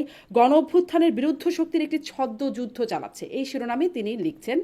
আমি ওই শুধুমাত্র যে অংশটুকু রেলিভেন্ট মনে করছি আমি পড়ছি। সরকার যুদ্ধ লড়ছে গণ অভ্যুত্থানে পরাজিত একটি শক্তিশালী দেশি বিদেশি জোটের বিরুদ্ধে, কিন্তু স্বার্থান্বেষী মহল জনগণের মধ্যকার অভ্যুত্থানের ঐক্যকে নস্যাৎ করতে উঠে পড়ে লেগেছে, সফলও হচ্ছে। সেনাবাহিনী, রাজনৈতিক দল ও অভ্যুত্থানের বিভিন্ন শক্তিকে মুখোমুখি না করাই আমাদের জন্য আখেরে ভালো হবে। তিনি আরও লিখছেন, আমাদের মনে রাখতে হবে দেশে এখন যুদ্ধ পরিস্থিতি বিরাজ করছে এবং সে যুদ্ধ অন্য জায়গা থেকে আমাদের উপর চাপিয়ে দেয়া হয়েছে। একটা কন্ট্রোল রুম থেকে সেই যুদ্ধের প্রতি সপ্তাহ ও দিনের কর্মসূচি চালু করা হয় ও মনিটর করা হয়। আমাদের সে যুদ্ধের বিরুদ্ধে ঐক্যবদ্ধ হয়ে প্রতিরোধ করতে হবে। মানে কি বুঝতে পারছেন বা কি বার্তা পাচ্ছেন? একটা কন্ট্রোল রুম থেকে প্রতি সপ্তাহ প্রতিদিনের কর্মসূচি নির্ধারণ করা হচ্ছে, যুদ্ধ চলছে, দেশে যুদ্ধ পরিস্থিতি বিরাজ করছে বলছেন উপদেষ্টা মাহফুজ আলম, যার পোস্ট নিয়ে আপনি কথা বলছিলেন। না, এটা তো ধরেন একজন দায়িত্ববান মানুষ তার বক্তব্য রাখার সময় অনেকগুলো জিনিস বিষয় চিন্তা করা উচিত। এই যে কন্ট্রোল রুম যদি উনি জেনে থাকেন, তাহলে ইটস এ ডেঞ্জারাস থিং। এটা তো মারাত্মক ব্যাপার। এটা তো যদি এরকম কন্ট্রোল রুম থাকে, সেখানে সেনাবাহিনীকে দিয়ে অন্তর্বর্তীকালীন সরকারের উচিত সেখানে অভিযান পরিচালনা করা। আর যদি যেটা যুদ্ধ পরিস্থিতি সেটা বলা, একেবারে আমার মনে হয় না একজন দায়িত্ববান ব্যক্তি যুদ্ধ পরিস্থিতি বিরাজ করছে। যুদ্ধ is a very dangerous thing, যে এই কথা বলা। যা তাইলে তো সেখানে আপনি যে যুদ্ধ পরিস্থিতি বিরাজ করে, সেখানে সেনাবাহিনীকে অ্যালার্ম করে রাখতে হবে, ওয়ার্ন করে রাখতে হবে কি ধরনের যুদ্ধ পরিস্থিতি প্রস্তুত থাকতে হবে। যেমন ভারতের স্বরাষ্ট্র, সরি, আপনার ডিফেন্স মিনিস্টার, উনি প্রতিরক্ষা মন্ত্রী রাজনাথ, ওই যে লখনৌতে তাদের সিনিয়র কমান্ড লেভেলে একটা কথা বলেছিলেন, সেটা খুব আমরা হইচই আমাদের মধ্যে এক ধরনের। উনি বলেছিলেন যে you are to remain alarm and prepared for the scenario as you are going to face. আপনি রাশিয়া ইউক্রেন যুদ্ধের কথা বলেছে, গাজার কথা বলেছে, যুদ্ধের কথা বলেছে, সেখানে বাংলাদেশের নামও ধরে বলেছিল, বাংলাদেশের পরিস্থিতি চলমান, সেটার দিকেও নজর রাখতে হবে। এটা কিন্তু স্পষ্ট করা হয়েছে, নাম ধরে বলেছে। তো আমাদের উপদেষ্টা মহোদয় যদি এই ধরনের কথা বলেন, এটা স্পষ্ট করতে হবে যে কি এখানে যুদ্ধ পরিস্থিতি বিরাজ করছে, কারা সেই যুদ্ধমান, দুপক্ষে বা তিন পক্ষ, কোন কোন পক্ষ এখানে যুদ্ধের মধ্যে জড়িয়ে আছে। এখানে তো যুদ্ধের সেরকম পরিস্থিতি নাই, এখানে আছে রাজনৈতিক পরিস্থিতি। বরং রাজনীতি নির্বাচন কি আগে ডিসেম্বরে হবে না এর পরে হবে, এটা নিয়ে খুব বেশি এখন ব্যস্ত সবাই। এবং আজকেও চিফ ইলেকশন কমিশনার বলেছেন যে হুইসেল বেজে গেছে, ট্রেন ছেড়ে দিয়েছে ডিসেম্বরের নির্বাচনের, এই ধরনের কথাবার্তা বলেছেন একদম খুব কাব্যিক হয়েতে। তো এটা যেটা যে হয় নির্বাচন এখন কেউ চাচ্ছে না, কেউ কেউ বলছেন সমানুপাতিক হারে, যেমন জামাত ইসলাম বলছে সমানুপাতিক হারে এখানে যেন আসন বন্টনের বিষয়টা সংখ্যানুপাত, হ্যাঁ। সামনে আনা হবে। হ্যাঁ, এই যে জিনিসগুলো, এগুলি হচ্ছে যুদ্ধ। এটাকে যুদ্ধ বলে এমন কোন, এটাকে একেবারেই এমন অবস্থায় নিয়ে যাওয়া যে দেশের মানুষ এমন অস্থিরতার মধ্যে আছে, সেখানে যদি আমি আরো অস্থির করে ফেলি যে যুদ্ধ, যুদ্ধ কথাটা কিন্তু ইটস ভেরি। আমি আজকেই বলতেছিলাম, পড়ছিলাম, হলে নাগাল্যান্ডের একজন অত্যন্ত একাডেমিশিয়ান এবং অত্যন্ত বিখ্যাত লোক, এই লোকটা সম্বন্ধে আমি আগে জানতাম না। উনি বলছেন conflict, there is no winner, in conflicts there is no winner, only victims. এখানে কনফ্লিক্ট এগুলির মধ্যে গিয়ে আমার কথাটা এত ভালো লেগেছে যে এখানে একটা কনফ্লিক্ট তুমি সৃষ্টি করবে, এখানে কেউ উইনার হবে না, শুধু ভিকটিম হবে কিন্তু। আর সেনাবাহিনী ইজ এ ডেঞ্জারাস, আমি এটা সবসময় বলি।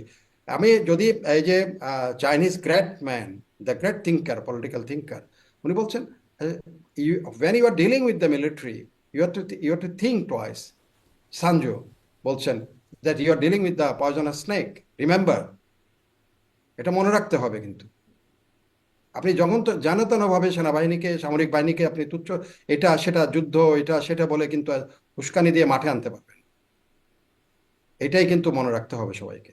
জি, আপনি আমার মনে হয় স্পষ্ট হয়েছে। আমি এইটাও একটু বুঝতে চাই যে একটা ঘোলাটে পরিস্থিতি মনে হচ্ছে, মানে এই এই যে লেখা এবং আপনি যে এই ব্যাখ্যাটা করছেন, যুদ্ধ পরিস্থিতি, এই বিতর্ক, এরকম সময়ে সেনাপ্রধানের যে বক্তব্য, মানে কিছুদিন আগে যে বক্তব্য নিয়ে আমরা কথা বলছিলাম, সেখানে তিনি বলছেন যে ডক্টর ইউনূসের সাথে আমার যতবার কথা হয়েছে তিনি একটা ইনক্লুসিভ নির্বাচনের কথাই, সেই পথেই এগোচ্ছে, এরকম তার সাথে কথা হয়েছে বলে বলা হচ্ছে, মানে সেনাপ্রধান বলছেন। এবং সেই বক্তব্য প্রসঙ্গে ডক্টর ইউনূসকে পরবর্তীতে, মানে পুরো সেনাপ্রধানের বক্তব্য সম্পর্কেই একটা সাক্ষাৎকারে জিজ্ঞাসা করা হয়েছিল, তার মন্তব্য জানতে যাওয়া হয়েছিল, তিনি কোনো মন্তব্য করেন নাই। মানে এই, না, উনি উনি মন্তব্য করেছেন, হ্যাঁ হ্যাঁ, উনি মন্তব্য করেছেন। এটা কিন্তু আমি স্পষ্ট করি আপনাকে।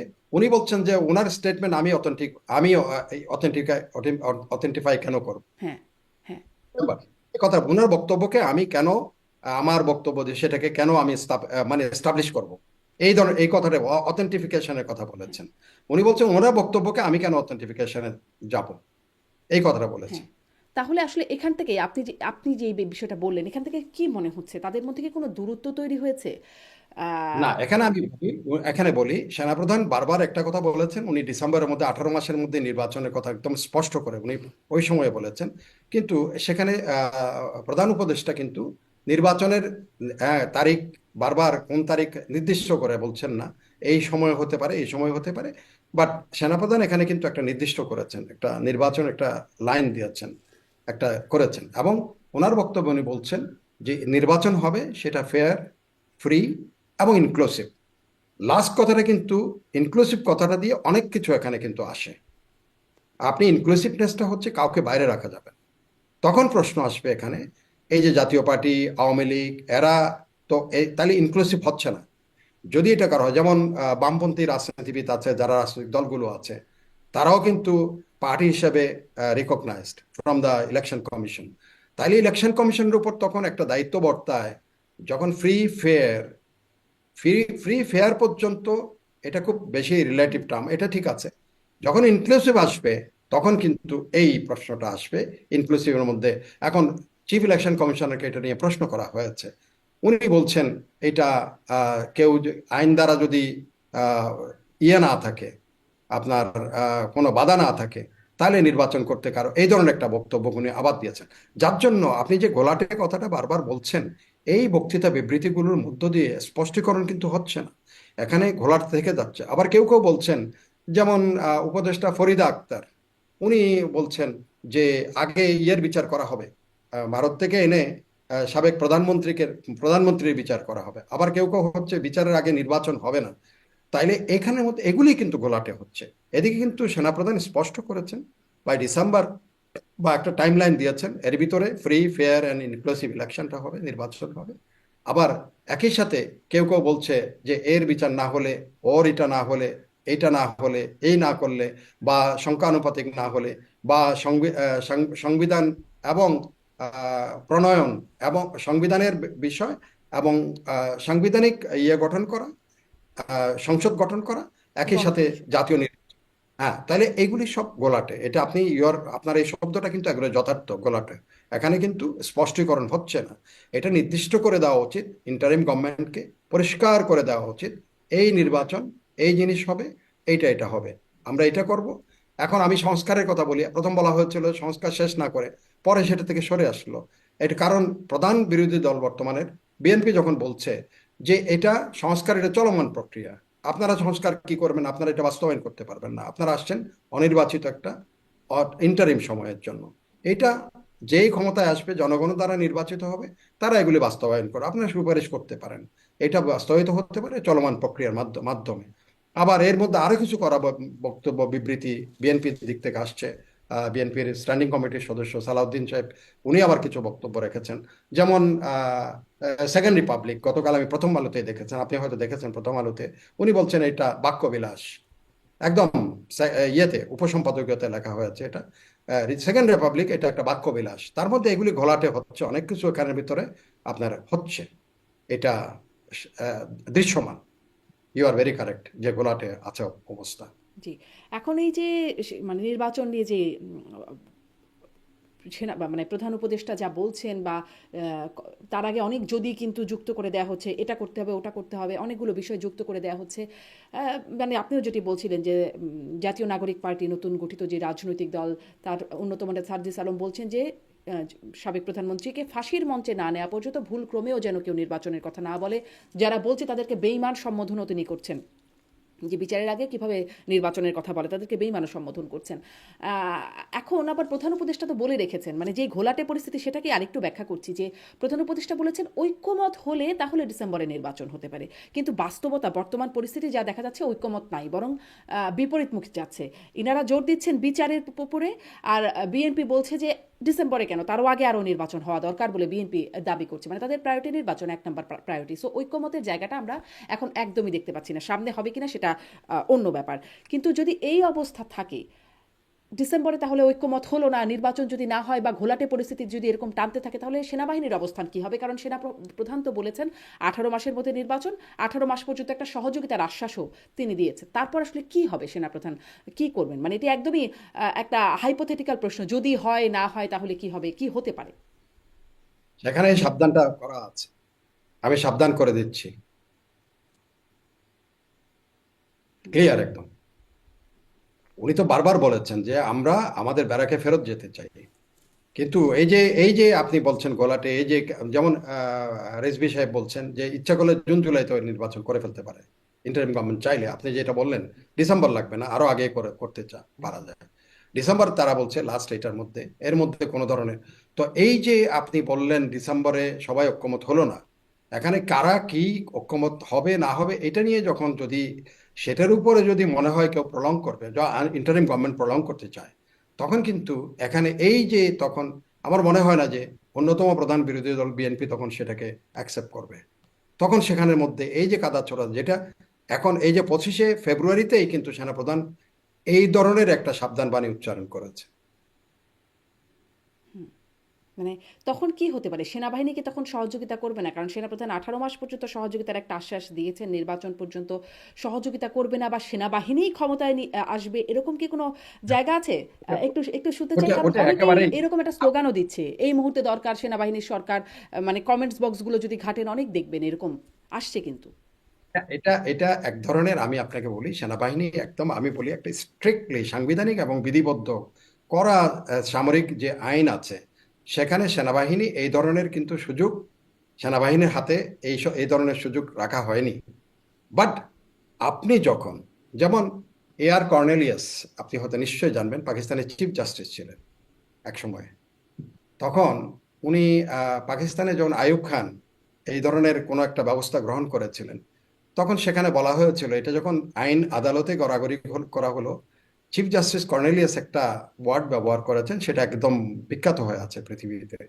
সেটা হচ্ছে মানে ইয়েতে সাংবিধানিক শব্দে সেটা হচ্ছে অ্যাক্ট অফ গড।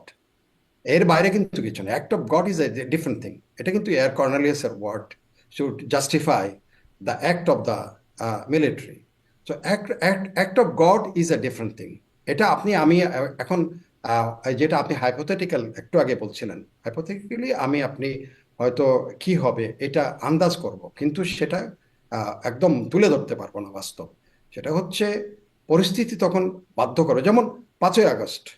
কেউ কি কল্পনা করেছে 5ই আগস্ট সেনাবাহিনী তার সিদ্ধান্ত নিতে পেরেছে?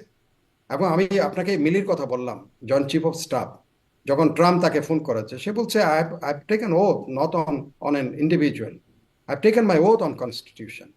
আমি কনস্টিটিউশন, আমি আমার সংবিধান দ্বারা পরিচালিত হওয়ার জন্য আমি ওথ নিয়েছি, কোনো ব্যক্তির আদেশের দ্বারাই আমি পরিচালিত। আমার মনে হয় 5ই আগস্ট ডেফিনেটলি জেনারেল ওয়াকারের মনে এই কথা নিশ্চয়ই ছিল হয়তো, I have taken oath to save my country and the people. তো সেখানে পরিস্থিতি যখন কাউকে বাধ্য করবে, কাউকে যদি বাধ্য করে, তখন সে তার মতো তাকে সিদ্ধান্ত গ্রহণ করতে হবে। জি, মানে পরিস্থিতি অনুযায়ী সেই সময়ের সিদ্ধান্ত হবে। আরেকটা দিকে ডেফিনেটলি। একটু যাই, ভারতের সাথে এই সময়ের সম্পর্ক কেমন যাচ্ছে? সম্প্রতি এরকম একটা প্রশ্ন ছিল প্রধান উপদেষ্টার কাছে, তিনি বলছেন খুবই ভালো সম্পর্ক, কোনো অবনতি তো নেই, এবং তিনি বলেছেন খুবই ভালো সম্পর্ক। কিন্তু ভারতের কাছ থেকে তারপরে যে বক্তব্যগুলো বাংলাদেশের অন্তর্বর্তীকালীন সরকারের সমালোচনা এসেছে, সেখানে সংখ্যালঘু বিশেষ করে হিন্দু সম্প্রদায়ের উপর নির্যাতন, আইন শৃঙ্খলা পরিস্থিতির অবনতি, এই বিষয়গুলো নিয়ে বলা হয়েছে। মানে তাতে একরকম স্পষ্ট করছে, বিবিসিতে এই খবরটি আসছে যে সম্পর্ক যে খুব ভালো যাচ্ছে না সেটি একরকম স্পষ্ট তাদের তাদের বার্তা থেকে। সম্পর্ক মানে প্রধান উপদেষ্টা কেন সম্পর্ক ভালো যাচ্ছে এরকমটি বলছেন, সেই বিষয়ে যদি আপনার কোনো মন্তব্য থাকে সেটি একটু শুনবো। আমি অন্যদিকে বলি, মানে একদিকে যখন প্রধান উপদেষ্টা বা রাষ্ট্রের সাথে রাষ্ট্রের সম্পর্ক, সরকারের সাথে সরকারের সম্পর্কের এই অবস্থা, তখন সেনাবাহিনীর মধ্যে খুব ভালো সম্পর্ক বলে ভারতের সেনাপ্রধান উপেন্দ্র ত্রিবেদী তিনি বলছেন যে খুব ভালো সম্পর্ক, নিয়মিত যোগাযোগ হয়, নোট বিনিময় হয়। নভেম্বরের 20শে নভেম্বর ভিডিও কনফারেন্সও হয়েছে, এটি আগে বলেছেন তিনি। এটি কি হতে পারে সরকারের সঙ্গে খারাপ সম্পর্ক, সেনাবাহিনীর সঙ্গে ভালো সম্পর্ক? কেমন হতে পারে আসলে? এটা আমি একটু বলি। আপনি একটু, আমি দুটাতেই ডিফার করি। এটা কিন্তু প্রফেসর ইনুস বলেছেন যে মাননীয় প্রধান উপদেষ্টা বলেছেন ভারতের সাথে সম্পর্ক উন্নয়ন আহ, উন্নয়ন করা ছাড়া কোনো উপায় নাই। ভারতে এই ধরনের একটা কথা বলেছেন, এটা আমি ডেইলি স্টারে দেখেছি, একদম হেডিং এ ফার্স্ট ইয়াতে আসছে, ভারতের সাথে উন্নয়ন, ভারতের সম্পর্ক উন্নয়নের কোনো বিকল্প নাই, এই ধরনের একটা কথা বলেছেন। কথাটা এক্স্যাক্টলি এই ধরনের। আবার আপনি উপেন্দ্র ত্রিবেদী যে কথাটা বলেছেন, যেটা বললেন, উনি কিন্তু আবার উল্টা কথা বলেছেন। হুম। উনি কিন্তু সম্পর্ক খুব ভালো এটা বলেন, উনি বলছেন বাংলাদেশের সরকার পরিবর্তন হলে তখন ভারতের সাথে সম্পর্কের উন্নয়ন ঘটবে। স্বাভাবিক হবে। এটা কিন্তু দুই ধরনের, এই ধরনের কথা। উপেন্দ্র ত্রিবেদী এই কথা বলে নাই যে সম্পর্ক ভালো যাচ্ছে, খুব এটা যাচ্ছে। আর ওইটা সামরিক বাহিনীর, ওইটা হয়তো দ্বিপাক্ষিক টেলিফোনিক আলাপ আলোচনা হয়েছে, এটা হয়তো রুটিন টেলিফোনিক আলাপ আলোচনা। বাট এই দুইটা কিন্তু দুই ধরনের বক্তব্য। একজন বলেছেন সম্পর্ক উন্নয়ন ছাড়া মানে কোনো ইয়ে নাই, উপায়, দ্বিতীয় কোনো উপায় নাই। আরেকজন বলছেন যে বাংলাদেশের সরকার পরিবর্তন হলে সম্পর্কের উন্নয়ন হবে। এইটা হচ্ছে দুই ধরনের বক্তব্য, দুইজনের বক্তব্য।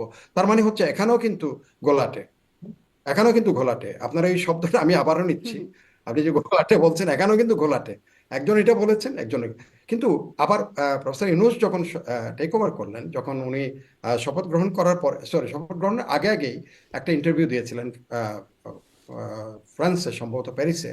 ওনাকে জিজ্ঞেস করা হয়েছিল, তখন উনি একটা কিন্তু সাবধান বাণী সেখানে করেছিলেন। সেটা হচ্ছে যে if Bangladesh if not remain stable, hmm. অর্থাৎ বাংলাদেশ যদি স্থিতিশীলতা না থাকে, তাহলে ভারতের পশ্চিমবঙ্গ, ভারতের পূর্বাঞ্চল এবং মিয়ানমারও স্টেবল থাকবে না।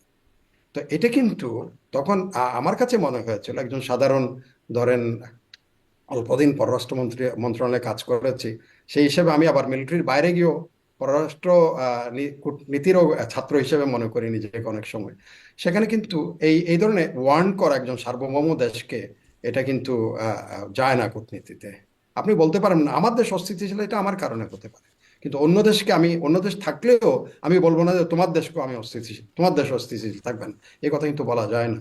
এবং সেটার প্রেক্ষিতে হয়তো রাজনাথ সিং তখন এই কথাগুলি ওখানে লখনৌতে, এর পরপরই লখনৌতে এই কথাগুলি উচ্চারণ করেছিলেন। তো এখানে এই জিনিসগুলো কিন্তু ঘোলাটে। এই যে সম্পর্কের বিষয়টা, যেমন আমাদের দেশে এখন জোর সোর গুজব কিছু হলেই পাকিস্তানকে আইএসআই আসতেছে, এই করছে, ব্যবসা বাণিজ্য কেন হবে, এগুলি কথা যেমন বলা, এটা যেমন ঘোলাটে হচ্ছে। আবার একইভাবে ভারতের এই যে সার্জিক্যাল অপারেশনের কথা, বা ভারতের সাথে সম্পর্কের কথা, টানাপোড়েনের কথা, বা আমাদের এই যে আপনার ত্রিপুরাতে আমাদের উপ হাই কমিশন আক্রান্ত হওয়ার বিষয়, বা আর আমাদের কিছু লোকজন আবার অতি উৎসাহিত করে রাতের ভিতরে গিয়ে কলকাতা দখল করে ফেলবে। আবার কলকাতার যারা উগ্রবাদী তারা এসে বাংলাদেশকে এখানে হিন্দুদের মেরে ফেলছে, কেটে ফেলছে বলে এক ধরনের এগুলো হাইপ অনেকটা।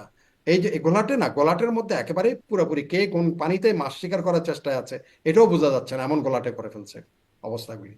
জি, মানে সেখান থেকে আসলে সামনে পরিস্থিতি কোন দিকে যাচ্ছে, ডিসেম্বর নাগাদ কি হবে, আহ, এই চিন্তা তো মানুষের মধ্যেই আছে। মানুষের মধ্যে কি একটা খুব আনসার্টেনটি বা অনিশ্চয়তা বোধ কাজ করছে দেশের মানুষের মধ্যে, কি মনে হয়? আমি আপনাকে বলি, আনসার্টিনিটি আছে বলেই দেশের একটা আমি তথ্য উপাত্ত দিই আপনাকে সেখান থেকে। আপনি যেমন গত ফিনান্সিয়াল সাথে ইয়ারের সাথে এই বছরের ফিনান্সিয়াল ইয়ার যদি আপনি চিন্তা করেন, আমাদের শিল্প উৎপাদন শ্রিঙ্ক করেছে, তো সংকুচিত হয়েছে প্রায় আপনার 35%। একই সাথে শিল্প উৎপাদনে ব্যয় বেড়েছে 30%। এটা হচ্ছে মানুষ যখন আনসার্টেনিটির মধ্যে থাকে।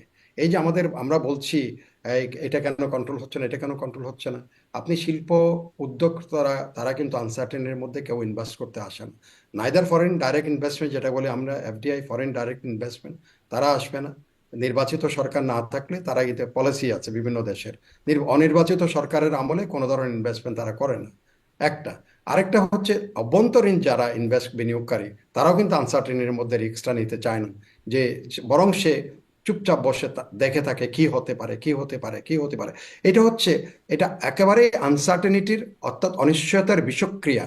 দেশের উৎপাদন ব্যবস্থা, দেশের মন মানসিকতা মানুষের, এটা কিন্তু যত প্রলং করবে, আমি একেবারে নিশ্চিত করে বলি, আমাদের দেশের মানুষ, আপনার এই অনুষ্ঠান লক্ষ লক্ষ শ্রোতা আছে আপনার, আমি জানি, তাদের আমার সাথে দ্বিমত করার কেউ থাকবে বলে আমার মনে হয় না। যে যতক্ষণ পর্যন্ত এই অনির্বাচিত সরকার এরকম থাকবে, দেশের বিনিয়োগ হবে না, শিল্প উৎপাদন হবে না, দেশের অর্থনীতির একেবারেই স্লথ গতি কিন্তু নেমে আসবে অটোমেটিক্যালি। যেমন মেঘ তার কালো মেঘ নিয়ে ঝড় বৃষ্টি শুরু আসে, এরকম অর্থনীতির উপর কিন্তু নেমে আসতেছে। এটা আমরা যত বেশি প্রলং করব, তত আমাদের দেশের জন্য অমঙ্গল, তত বেশি আমাদের দেশের জন্য ক্ষতিকর হবে। আমাদের বিনিয়োগ বলেন, উৎপাদন বলেন, দেশের উন্নয়নের জন্য বলেন। জি, স্পষ্ট। এখন কয়েকটা ছোট ছোট বিষয় আপনার কাছ থেকে জানতে চাই, যেগুলো নিয়ে আমাদের অনেক মানে কিউরিওসিটি থাকে, কিন্তু সেনাবাহিনীর অনেক ভেতরের খবর আমরা হয়তো বুঝতে পারি না বা জানতে পারি না। যেটি সেনাপ্রধানও বললেন যে কিছু কিছু সংস্থার কথা, এগুলোকে আন্ডারমাইন করা যাবে না, তিনি এই বিষয়টাও সতর্ক করছিলেন। মানে ডিজিএফআই এর নাম উঠে আসে, জাতিসংঘ তদন্ত প্রতিবেদনে উঠে এসেছে, তার বক্তব্যে উঠে এসেছে, বা আমাদের মধ্যেও আলোচনা এখন খুব ডিজিএফআই এর নাম হরহামেশা উঠে আসে। তা গুমের সাথে, বিশেষ করে গুম কমিশনের প্রতিবেদন বা গুমের সাথে কথা উঠলেই ডিজিএফআই এর নামটি উঠে আসে। ডিজিএফআই আসলে কাজটা কি, ডিজিএফআই এর কি করার কথা? শুনেন, আমি একটু আবার বলি, আমেরিকাতে প্যাট্রিয়টিক অ্যাক্ট বলে একটা অ্যাক্ট আছে। সেখানে এফবিআই অথবা তাদের সিআইএ যদি কাউকে নিয়ে যায় আপনার হেভিয়াস কর্পাস, আমি আইনের ছাত্র না, বাট হেভিয়াস কর্পাস মানে হচ্ছে সশরীরে হাজির করতে হয়। ওই চ্যালেঞ্জ কিন্তু কোনো কোর্টে করতে পারবেন না আপনি, কারণ তার দেশের প্রতি এই যে গুয়ান্তানামো বে থেকে কেউ কেউ কোনো কোর্টে চ্যালেঞ্জ করতে পেরেছে এই মানুষগুলোকে কেন নেওয়া হচ্ছে, কোত্থেকে নেওয়া হচ্ছে, কিসের জন্য নেওয়া হচ্ছে, এরা কারা, কেউ জানে না। একইভাবে আবু গারিব ইরাকে, হাজার হাজার ইরাকি যুদ্ধবন্দী, কেউ কোনোদিন চ্যালেঞ্জ করতে পারেনি সেখানে। বরং আমরা পরে যেগুলো দেখা হয়েছে আমেরিকান হয়তো মেইন লাইন তারা স্ট্রিম যারা মানবাধিকার এরকম কিছু কিছু দেখেছে, তাদেরকে ওখানে ব্লাড হাউন্ড রেখেছে, ওগুলো নিয়ে তাদের সেলের ভিতর ছেড়ে দিত এই বন্দীদের অত্যাচার নিপীড়নের জন্য। ওয়াটার বোর্ডিং পৃথিবীর সবচেয়ে মারাত্মক নিপীড়ন অত্যাচার গুয়ান্তানামো বেতে যেটা করেছে। তো সেগুলো এখন ধরেন এই যে যারা এইসব কথাবার্তা বলে, আপনি কোনোদিন দেখবেন ভারতে তাদের সম্বন্ধে আজকে একটা কথা কোনোদিন বলে, আইএসআই নিয়ে পাকিস্তানে কোনোদিন একটা কথা শব্দ উঠে নাই। আপনি এফবিআই এর কর্মকাণ্ড নিয়ে একটা কথা উঠে নাই। সারা মধ্যপ্রাচ্যে কি পরিমাণ, কিভাবে এই দল সৃষ্টি করতেছে, ওই দল সৃষ্টি করতেছে, এটা করছে সেটা করছে, হাজারো মানুষ আফগানিস্তানে 20 বছর ধরে কন্টিনিউয়াস বোম অবর্ষণ, কোনো একটা শব্দ, কত মানুষ, কত স্কুল কলেজ মাদ্রাসা ধ্বংস হয়েছে, বিয়ের অনুষ্ঠানের উপর বম করেছে, এগুলো নিয়ে কিন্তু কোনো কথা নাই। আমাদের মতো তৃতীয় বিশ্ব দেশের উপরে যখন আমাদের এই সংস্থাগুলিকে যদি অকার্যকর করা যায়, সেখানে বাইরের প্লেয়াররা খুব আরামসে প্লে করতে পারে। ডিজিএফআই আপনি যে বললেন কাজটা কি, কাজটা হচ্ছে কাউন্টার ইন্টেলিজেন্স বলে ডিজিএফআই একটা জিনিস আছে, সিআইবি, তাদের কাজ হচ্ছে, আবার ফরেন ইন্টেলিজেন্সও আছে, যে আমাদের দেশে দেশে আমাদের দেশের স্বার্থ রক্ষায় কোনখানে কি হচ্ছে এটা সার্ভেল করা। এটা কিন্তু প্রকাশিত নয়, অপ্রকাশিতভাবে দেশের অভ্যন্তরে যারা দেশের বিরুদ্ধে কাজ করে, এই সংস্থাগুলি যদি না থাকতো, এনএসআই ডিজিএফআই না থাকতো, দেখতেন বাংলাদেশের সামরিক বাহিনীর বিরুদ্ধে এটা করতো, ওইটার বিরুদ্ধে গিয়ে এটা করতো, এটার বিরুদ্ধে। এখন সবাই কিন্তু ধুয়া তুলসী পাতা না। আপনি দেখেন ভারতের ছবিগুলো, আমি দেখি সব ছবিগুলোতে আপনি প্রথম শুরু করে কোনো যদি যেই কার্গিলের যুদ্ধ নিয়ে, সেখানে কি তারে সালাম, সবাই পুরা জাতি কাঁদতেছে তার জন্য, একটা শহীদ নাম দিয়ে তার বউরে আয়না তার বাচ্চাদের হাজির করতেছে। সমস্ত ছবিগুলো আপনি মিশন কাশ্মীর দেখেন, আপনি সেখানে কিভাবে তাদেরকে হাইলাইট করা হচ্ছে। আর এখানে এটা কিন্তু একটা প্রজেক্ট বিভিন্ন সংস্থার হতে পারে, বাংলাদেশের অর্গানাইজেশনগুলোকে ডিফাইম করা, এক করে তাকে ধ্বংস করা। এই যে অনেকটা আয়নাগর আয়নাগর করতে করতে অনেক কিছু করা হয়েছে। এবং আমি তো পরিষ্কার, আমাকে প্রশ্ন করা হয়েছে, আমাদের দেশেরই একটা চ্যানেল প্রশ্ন করেছিল, আমাকে প্রশ্ন করলো যে 700 নাকি আয়নাগর আছে আপনি। তা আমি বললাম যে আমি 700 আয়নাগর আমি শুনি না, আমি একসময় ডিজেফাই কাজ করেছিলাম, একসময় কাজ করেছি দীর্ঘ সময়, এবং বাইরেও ছিলাম, দেশের বাইরেও। এখন সেখানে কথা হচ্ছে একটা জেআইসি বলে একটা সেল আছে, জয়েন্ট ইন্টারোগেশন সেল। ধরেন আমি আমার দেশের বিরুদ্ধে, কেউ স্বার্থের বিরুদ্ধে কাজ করছে, বা আমার এখানে একটা প্রজেক্ট হচ্ছে, ধরেন রূপপুর পারমাণবিক বিদ্যুৎ কেন্দ্র হচ্ছে, কোনো কেউ এসে সেটা সাবোটেজ করবে, বা সেখানে যারা আছে তার তথ্য উপাত্ত সব চুরি করে নিয়ে যাবে, তাকে সার্ভেইলে রাখা, তাকে ধরা, এটা কিন্তু একটা অন্যতম দায়িত্ব, তাকে সার্ভেইলেন্সে রাখা। What is his mission, why this man or this unwarranted person is moving here and there, তাকে এনে জেআইসিতে এনে তাকে ইন্টারোগেট করে। সেখানে ধরেন পারমাণবিক শক্তি কেন্দ্রে যারা থাকে তাদেরকেও প্রশ্ন করার সুযোগ পাবে তার বিষয়ে রিলেটেড। তো একইভাবে দেশের অভ্যন্তরীণ কোনো কিছু সে স্যাবোটেজ করতে আসছে কিনা, সেটা ডিজিএফআই কিন্তু সেখানে করে, পুলিশের থাকলে ডিবিজাই করে, এনএসআই থাকলে এনএসআই প্রশ্ন করে, এই জন্য এটাকে নামই হয়েছে জয়েন্ট ইন্টারোগেশন সেল। এখন সেটাকে নিয়ে আপনি যদি একেবারেই তুলকালাম কাণ্ড করে বসে থাকেন, তো 700 সেল হচ্ছে পুলিশের প্রত্যেকটা থানায় একটা করে ইয়ে আছে, যেখানে আসামি ধরলে কিছুক্ষণের কোর্টে চালান দেওয়ার আগে পর্যন্ত রাখে। এখন এগুলিকে সবগুলো যদি আয়নাঘর বানায়, একদম দেশের সমস্ত আইন শৃঙ্খলা গোয়েন্দা সংস্থা সবগুলোকে আপনি ধুলায় মিশিয়ে দেবেন, এটা কিন্তু অনুচিত। কিন্তু এই তাহলে যে কথাটাই কিন্তু অভিযোগগুলো আসছে আপনি এটাকে তাহলে কিভাবে বলবেন? মানে তাদেরকে এই তো কোনো কোনো অভিযোগগুলো আইনি প্রটোকল নাই তাদেরকে ধরবার, মানে সার্ভিলেন্সের কোনো আইনি প্রটোকল নাই, যাকে যেখান থেকে খুশি নিয়ে কি যাওয়া আছে, যায়, কতদিন রাখা হবে, কিছু কি কোনো প্রটোকল না নাই? Definitely definite. যেমন আমি আপনাকে বলি, প্যাট্রিয়ট একটা আমাদের অ্যাক্ট সেটা দেয় নাই।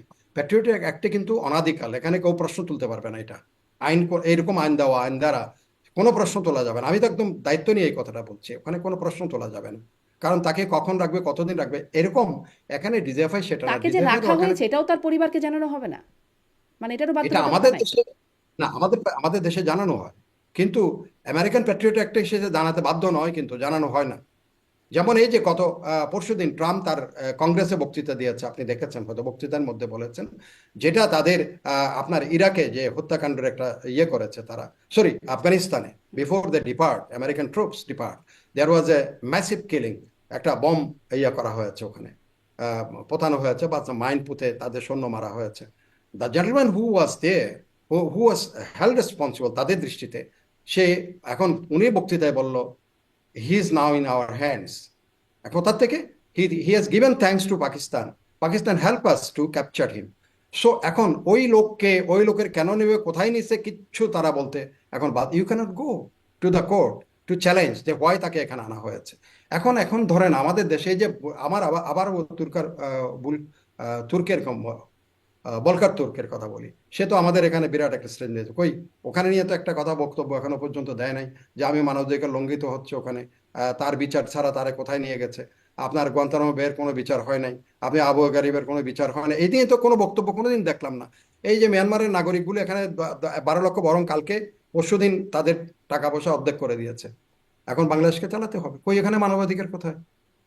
12 লক্ষ মানুষ, একটা দুইটা মানুষ নিয়ে হাই হই হই হই শুরু করছে, আর 12 লক্ষ মানুষ আজকে 7 বছর ধরে বাংলাদেশে পড়ে আছে। তাদের লেখাপড়া কই, তাদের খাদ্য কই, তাদের বাসস্থান কই, তাদের ভবিষ্যৎ কই, হুম। কিছু নিয়ে কিন্তু কোনো একটা আলোচনা নেই দুটো তাদের মানুষের মানব। সাথেও কি এটা এটা করা সঠিক কাজ? মানে যেই গুম কমিশনের প্রতিবেদন নিশ্চয়ই আপনি দেখেছেন। উচিত। এজন্য গুম কমিশন বিচার করবে। সেখানে হচ্ছে কি, ইফ সেনাপ্রধান কিন্তু এই কথাটা বলেছেন, যারা, if somebody is held responsible he will be facing the trial, সে তার জাস্টিস, সে will get the due justice. কিন্তু পুরো সংস্থাকে তুমি মাটিতে মিশাই দিতে পারো না, এই কথাটাই বলা হুম। হচ্ছে। তুমি পুরো সংস্থাকেই অকার্যকর করার জন্য তার বিরুদ্ধে উঠে পড়ে নাম ধরে DGFI, no DGFI, it is the individual who is held responsible. কেউ যদি একজন দায়িত্ব নিয়ে ওখানে যদি কাজ করে থাকে, তাকে আইনের মুখোমুখি করা হবে, কিন্তু পুরো সংস্থাকে নয়। সংস্থাতে হাজার শত শত লোক কাজ করে ওখানে, হাজার হাজার লোক কাজ করে ওখানে। জি। সেই কথাটাই তাহলে বলা হয়েছে, তাহলে তাদের মোরালটাকে ডিগ্রেড না করার জন্য বলা হয়েছে। সেটা খুবই যৌক্তিক, কিন্তু মানে এটার কি মানে কোথাও থেকে চেক করা হয় না? সুপিরিয়র কমান্ড বানার কোনো জায়গা থাকে না, বা সুপিরিয়র রিপোর্টিং এর কোনো জায়গা থাকে না? শুধু একজন দুজন ব্যক্তি, সেটি কিভাবে আসে সেটাও একটু জানতে চাই। এবং আপনি বলছিলেন যে এটির কোনো নির্দিষ্ট সময়সীমা নাই বা জানাতে বাধ্য থাকবে না, তাহলে কি একরকম অনিয়ন্ত্রিত বা জবাবদিহিতাহীন একটা সংস্থা ডিজিএফআই? না, আমি ওই কথাটা বলছি, প্যাট্রিয়ট অ্যাক্টের কথা বলেছি। এখানে কিন্তু জবাবদিহিতা, এখানে কিন্তু এটা পুলিশ ইনফর্ম করে, পুলিশকে ইনফর্ম করা হয় যে সো অ্যান্ড সো, যদি এরকম এই পুলিশ সেটার পুরাপুরি পুলিশের হেফাজতের মাধ্যমেই এখানে আনা হয়, এটা জয়েন্ট ইন্টারোগেশন সেলে যদি প্রশ্ন করা হয়। জানাতে বাধ্য নয় এই কথা না, বাধ্য, জানাতে বাধ্য, এবং সেটা জানানো হয়। এখন ধরেন অনেকে দেখা গেছে, হয়তো অনেকে দেখা গেছে সে ব্যাংকের টাকা আছে, পাওনা আছে, সে নিজেকে গুম বলে চুপচাপ হারিয়ে গেছে। অনেকে তার জায়গা জমি নিয়ে কিছু একটা গুম বলে হারিয়ে গেছে, এরকম অনেকগুলো কেস আছে। এখন আসল সত্যি সত্যি গুম যারা, যেমন ধরেন এখন এই যে ব্রিগেডিয়ার আমান আজমি, আহ, উনি তো বলছেন আমার সাথে খুব ভালো ব্যবহার করেছে, আমাকে সাথে খুব ভালোই রেখেছে, আমি খাওয়া দাওয়া করেছি ঠিক মতো, সবকিছুতেই ছিলাম। হয়তো এটা কি সেফ কাস্টডিতে, এখন কোন অথরিটি তাকে রাখা হচ্ছে, সে এখন কোর্টে যাচ্ছে, গেলে সেখানে বিচার হবে। হুম। তার সাথে ভালো ব্যবহার করেছে, এরকম কিন্তু তো আর কেউ, পরিবারকে জানানোও হয় নাই যে তাকে এরকম রাখা হয়েছে। একদম অজ্ঞাত অবস্থায় তিনি ছিলেন। সেই কথাটা সেইখানেই সেনাপ্রধান বলেছেন, যারা those are held responsible for this, তাদের বিচার, তারা বিচারের মুখোমুখি হবে। এটা কিন্তু বিচার করা হবে না এই কথাটা বলা হয়নি। বাট তার অর্থ এই নয় যে পুরো সংস্থাকে তুমি একেবারেই ডিগ্রেড করে দেবা, পুরো সংস্থাকে ব্লেম করবা। কেন? ওই সংস্থায় অনেক ভালো ভালো লোক, অফিসাররা কাজ করে, যারা দেশের স্বার্থের জন্য, দেশের জন্য, দেশের মঙ্গলের জন্য তারা দিন নাই রাত নাই, ইভেন কি সারা রাত অনেক সময় আমি দেখেছি, তার সাবজেক্টের পিছনে তাকে কাজ করতে হয়, কোথায় যাচ্ছে, কি করছে না করছে। সেও তো একজন মানুষ, সেও তো এই দেশের প্রতি দায়িত্ব নিয়ে কাজ করে যাচ্ছে। তার কোনো ব্যক্তির সাথে তার কোনো শত্রুতা নাই এখানে। জি, জি, স্পষ্ট। আর একটা প্রশ্ন করি, সেটাও আর কি আলোচনায় আসে বিভিন্ন সময়। আমরা অনেক রকম গুঞ্জন শুনি, কথা বলি এই বিষয়গুলো নিয়ে। আপনার কাছ থেকে এটাও একটু স্পষ্ট হতে চাই, যেহেতু আপনার অনেক দিকের অভিজ্ঞতা আছে। আমরা শুনি এর প্রভাব সেনাবাহিনীতে অনেক বেশি আছে। আসলে কেমন কাজ করে ইন্ডিয়ার গোয়েন্দা সংস্থা? শুনেন, আমি বলবো যে এটা একেবারেই আপনি আহ, এটা এক এক ধরনের ওই যে আহ, সালাউদ্দিন সাহেব যে কথাটা বলেছেন, বাক্যবিলাস। আমি বাক্যবিলাস এই কারণে বলছি, আপনি যদি, it depends on me whether I am ready to compromise my integrity, the oath I have taken, আমি যে শপথ দ্বারা আবদ্ধ, যে দায়িত্ব নিয়ে আমি কাজ করছি, সেটার উপরে যদি আমি কম্প্রোমাইজ হতে চাই, সেটা কিন্তু আমার বিবেকের কাছে আমি থাকবো। এখানে কিন্তু র কিন্তু এসে, বা আইএসআই এসে, বা সিআইএ এসে, বা এফবিআই এসে আপনাকে প্ল্যান করবে, আপনি সেখানে যখনই কিন্তু আপনি ধরা পড়বেন বা আপনি যখন দায়বদ্ধ থাকবেন বিবেকের কাছে, সেখানে কিন্তু এই কাজটা হতে পারে না। বাট মানুষ, এই যে বললাম, একটাকে তিলকে তাল করা খুব বেশি। এবং আমাদের এখানে আরেকটা জিনিস আছে, এটা বাঙালির স্বভাবজাত চরিত্র। বাঙালি কিন্তু গল্প বিলাসী, এবং খুব শুনতেও খুব বিলাসী, এবং গুজব বিলাসী, আবার গুজব শুনতেও খুব বিলাসী। আপনি এটাকে কখনো সে বিচার করবে না যে আসলে কি ঘটনা ঠিক।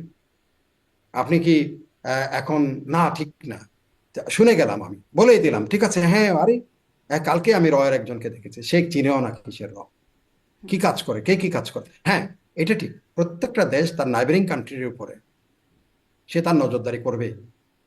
সে এটাকে আপনি যেই বলেন, সে ডিপ্লোম্যাটিক কাভারে আসবে তার দেশের পক্ষ হয়ে। তার ডিপ্লোম্যাটিক এখন সে অ্যাক্সেসটা কোথায় নিচ্ছে, and who is compromising, that is the question. এখন ইনফ্লুয়েন্স আমি না হলে আমাকে কারো বাপের সাধ্য নাই। আমার কথা হচ্ছে, আপনি যদি অল্পতে তুষ্টতে আপনার দেশকে বিক্রি করে দেওয়ার জন্য, if you are having that mentality, then you are not the son of this soil. আমার কথা সেটা, সেই কথাটাই মনে রাখতে হবে এখানে। নাইলে র কি করবে এখানে, রর কিছু, র থেকে আমাদের ডিজার্ভ ইজ নট লেস। আপনি এই যে দেয়ার ইজ এ বুক, আপনি সুবীর ভৌমিকের বইটা কিন্তু, দ্য ইন্ডিয়ান ট্রাভেল প্যারিফেরি, বইটা কিন্তু দুর্দান্ত একটা বই। ইন্ডিয়ান ট্রাভেল, লন্ডন থেকে বইটা পাবলিশ হয়েছে। সেখানে ফরেন হ্যান্ডস বলে একটা চ্যাপ্টার আছে। ওখানে দেখবেন ও আমাদেরকে কিভাবে ব্লেম করেছে, যে how DGFI is interfering in Indians affairs. তা আপনি তখন কোথায় যাবেন বলেন এখন? আর তারা বলছে আমরা এই নাগাদেরকে আমরা ট্রেন করেছি, মিজোদের আমরা ট্রেন করেছি এতগুলি ক্যাম্প আমরা। দেন এই তো 10 টাকা অস্ত্র নিয়ে আপনি কি বলবেন? 10 টাকা অস্ত্র নিয়ে এখন, ওটা তো কোর্টে, ওপেন কোর্টে, নট ক্যামেরা কোর্টে বলা হয়েছে the arms was imported to to help the or to pass it to the Nagas and the Mizos. তো এই যে আপনি ওই যে যদি ফরেন হ্যান্ডসটা চ্যাপ্টারটা দেখেন, ওখানে the way we are blame, DGFI's blame. So এখন ইকুয়ালি এখন সে বলবে যে তাইলে তুমি আমার দেশের ভিতরে এই জিনিসগুলো তুমি নাগাদের, তার পরিষ্কার আছে আমাদের হাত ধরে নাগারা ইয়েতে চলে গেছে, পাকিস্তানে গেছে, গিয়ে সে করাচিতে তারা নাগা লিডার, এই যে ফিজু অ্যান্ড লালডেঙ্গা, মিজোদের লিডার, ফিজোদের লিডার লালডেঙ্গা, তারা ঢাকা হয়ে পাকিস্তানে গেছে। সেখানে তারা দে হ্যাড এ মিটিং। ওখানে কি হয়েছে না করেছে সব বর্ণনা কিন্তু ওই বইতে আছে। আবার cowboys of cowboys of India একটা বই আছে। কাউবয় হচ্ছে, কাউ হলো ব্যক্তির নাম। আমি প্রথম কাউ মানে গরু মনে করছিলাম। হুম, হুম। এটা হচ্ছে যে who was the first pioneer of the র, তার একটা বই আছে। সেখানে আপনি দেখবেন এই ইউনিক এক একটা, যেমন এই যে সাগাং ডিভিশনে কিভাবে ইনফিলট্রেট করেছে চাইনিজ ইন্টেলিজেন্স, সেখানে এসে 62 যুদ্ধে সবগুলি, ওখানে আগে ব্রিজগুলি ডেমোলিশ করেছে, তারপর সেখানে সব গাদা চালক, ব্রিজ নাই এখন, গাদার পিঠে করে করে জিনিস বহন করতে হবে, কিন্তু সব গাদা চালকরা হয়েছে চাইনিজ ইন্টেলিজেন্সের লোকরা। They one fine morning they found that all they gathered behind the line of Indian defence, এবং ইন্ডিয়ানরা দৌড়াতে পালায়, দৌড়ে পালায়, সুযোগ পায় না 62-তে। এই জিনিস দেখবেন। So the intelligence operatives will be there. Sagaing division হয়ে ঢুকছে এখন, তাদের কাছে এটা most sensitive area, Sagaing division ভারতের কাছে, যার জন্য তারা বাংলাদেশের উপর নজরদারি করলে এটা খুব বেশি যে তারা তাদের কাজ করতে চেষ্টা করবে, কারণ তাদের নাগাল্যান্ডে গ্যাঞ্জাম আছে, মিজোরামে গ্যাঞ্জাম আছে। Seven sister is volatile, and seven sister is very important for them. For the other side, যে মিয়ানমার একসময় এখানে আমেরিকান ইন্টেলিজেন্স কাজ করেছে, পার্বত্য চট্টগ্রাম বাফার জোন করতে চেয়েছে তারা, একে এনকাউন্টার করার জন্য চাইনিজ ইন্টেলিজেন্স তারা কাজ করেছে। তারা দেয়ার ইনফিল্ট্রেশন ওয়াজ দেয়ার, সাগাইং হয়ে তারা ঢুকেছে এখানে। তো এই যে এগুলোকে, বাংলাদেশকে একেবারে কর্নার করার জন্য সবকিছুই বাংলাদেশে হয়, খালি অন্য কোনোখানে কিছু হয় না। This is not on, this is not just, মানে justice done to the Bangladesh intelligence. Bangladesh intelligence কি বসে থাকবে র এখানে কাজ করলে? Definitely they will encounter it. জি। মেজর ইমদাদুল ইসলাম, আপনাকে অনেক ধন্যবাদ। অনেকগুলো বিষয় আপনার কাছ থেকে শোনার সুযোগ হলো। আপনি একাধারে মানে সাবেক সেনা কর্মকর্তা, আপনি কূটনীতির জ্ঞান রাখেন, সাবেক কূটনীতিক, আপনি নিরাপত্তা বিশ্লেষক। অনেকগুলো অ্যাঙ্গেল থেকে আপনার কাছ থেকে শুনবার সুযোগ হলো। অনেক ধন্যবাদ, অনেকটা সময় দিয়েছেন আপনি আমাকে। আপনাকে অনেক ধন্যবাদ। আপনার লক্ষ লক্ষ দর্শক শ্রোতারা আছেন আমি জানি, কারণ আপনার সাথে আমার সৌভাগ্য হয়েছিল ওই যে দূর আলাপটা করার। সেখানে আমি দেখছি অলরেডি 2 লক্ষ, প্রায় 2.5 লক্ষর মতো ওখানে অলরেডি ভিউয়ার্স হয়ে গেছে।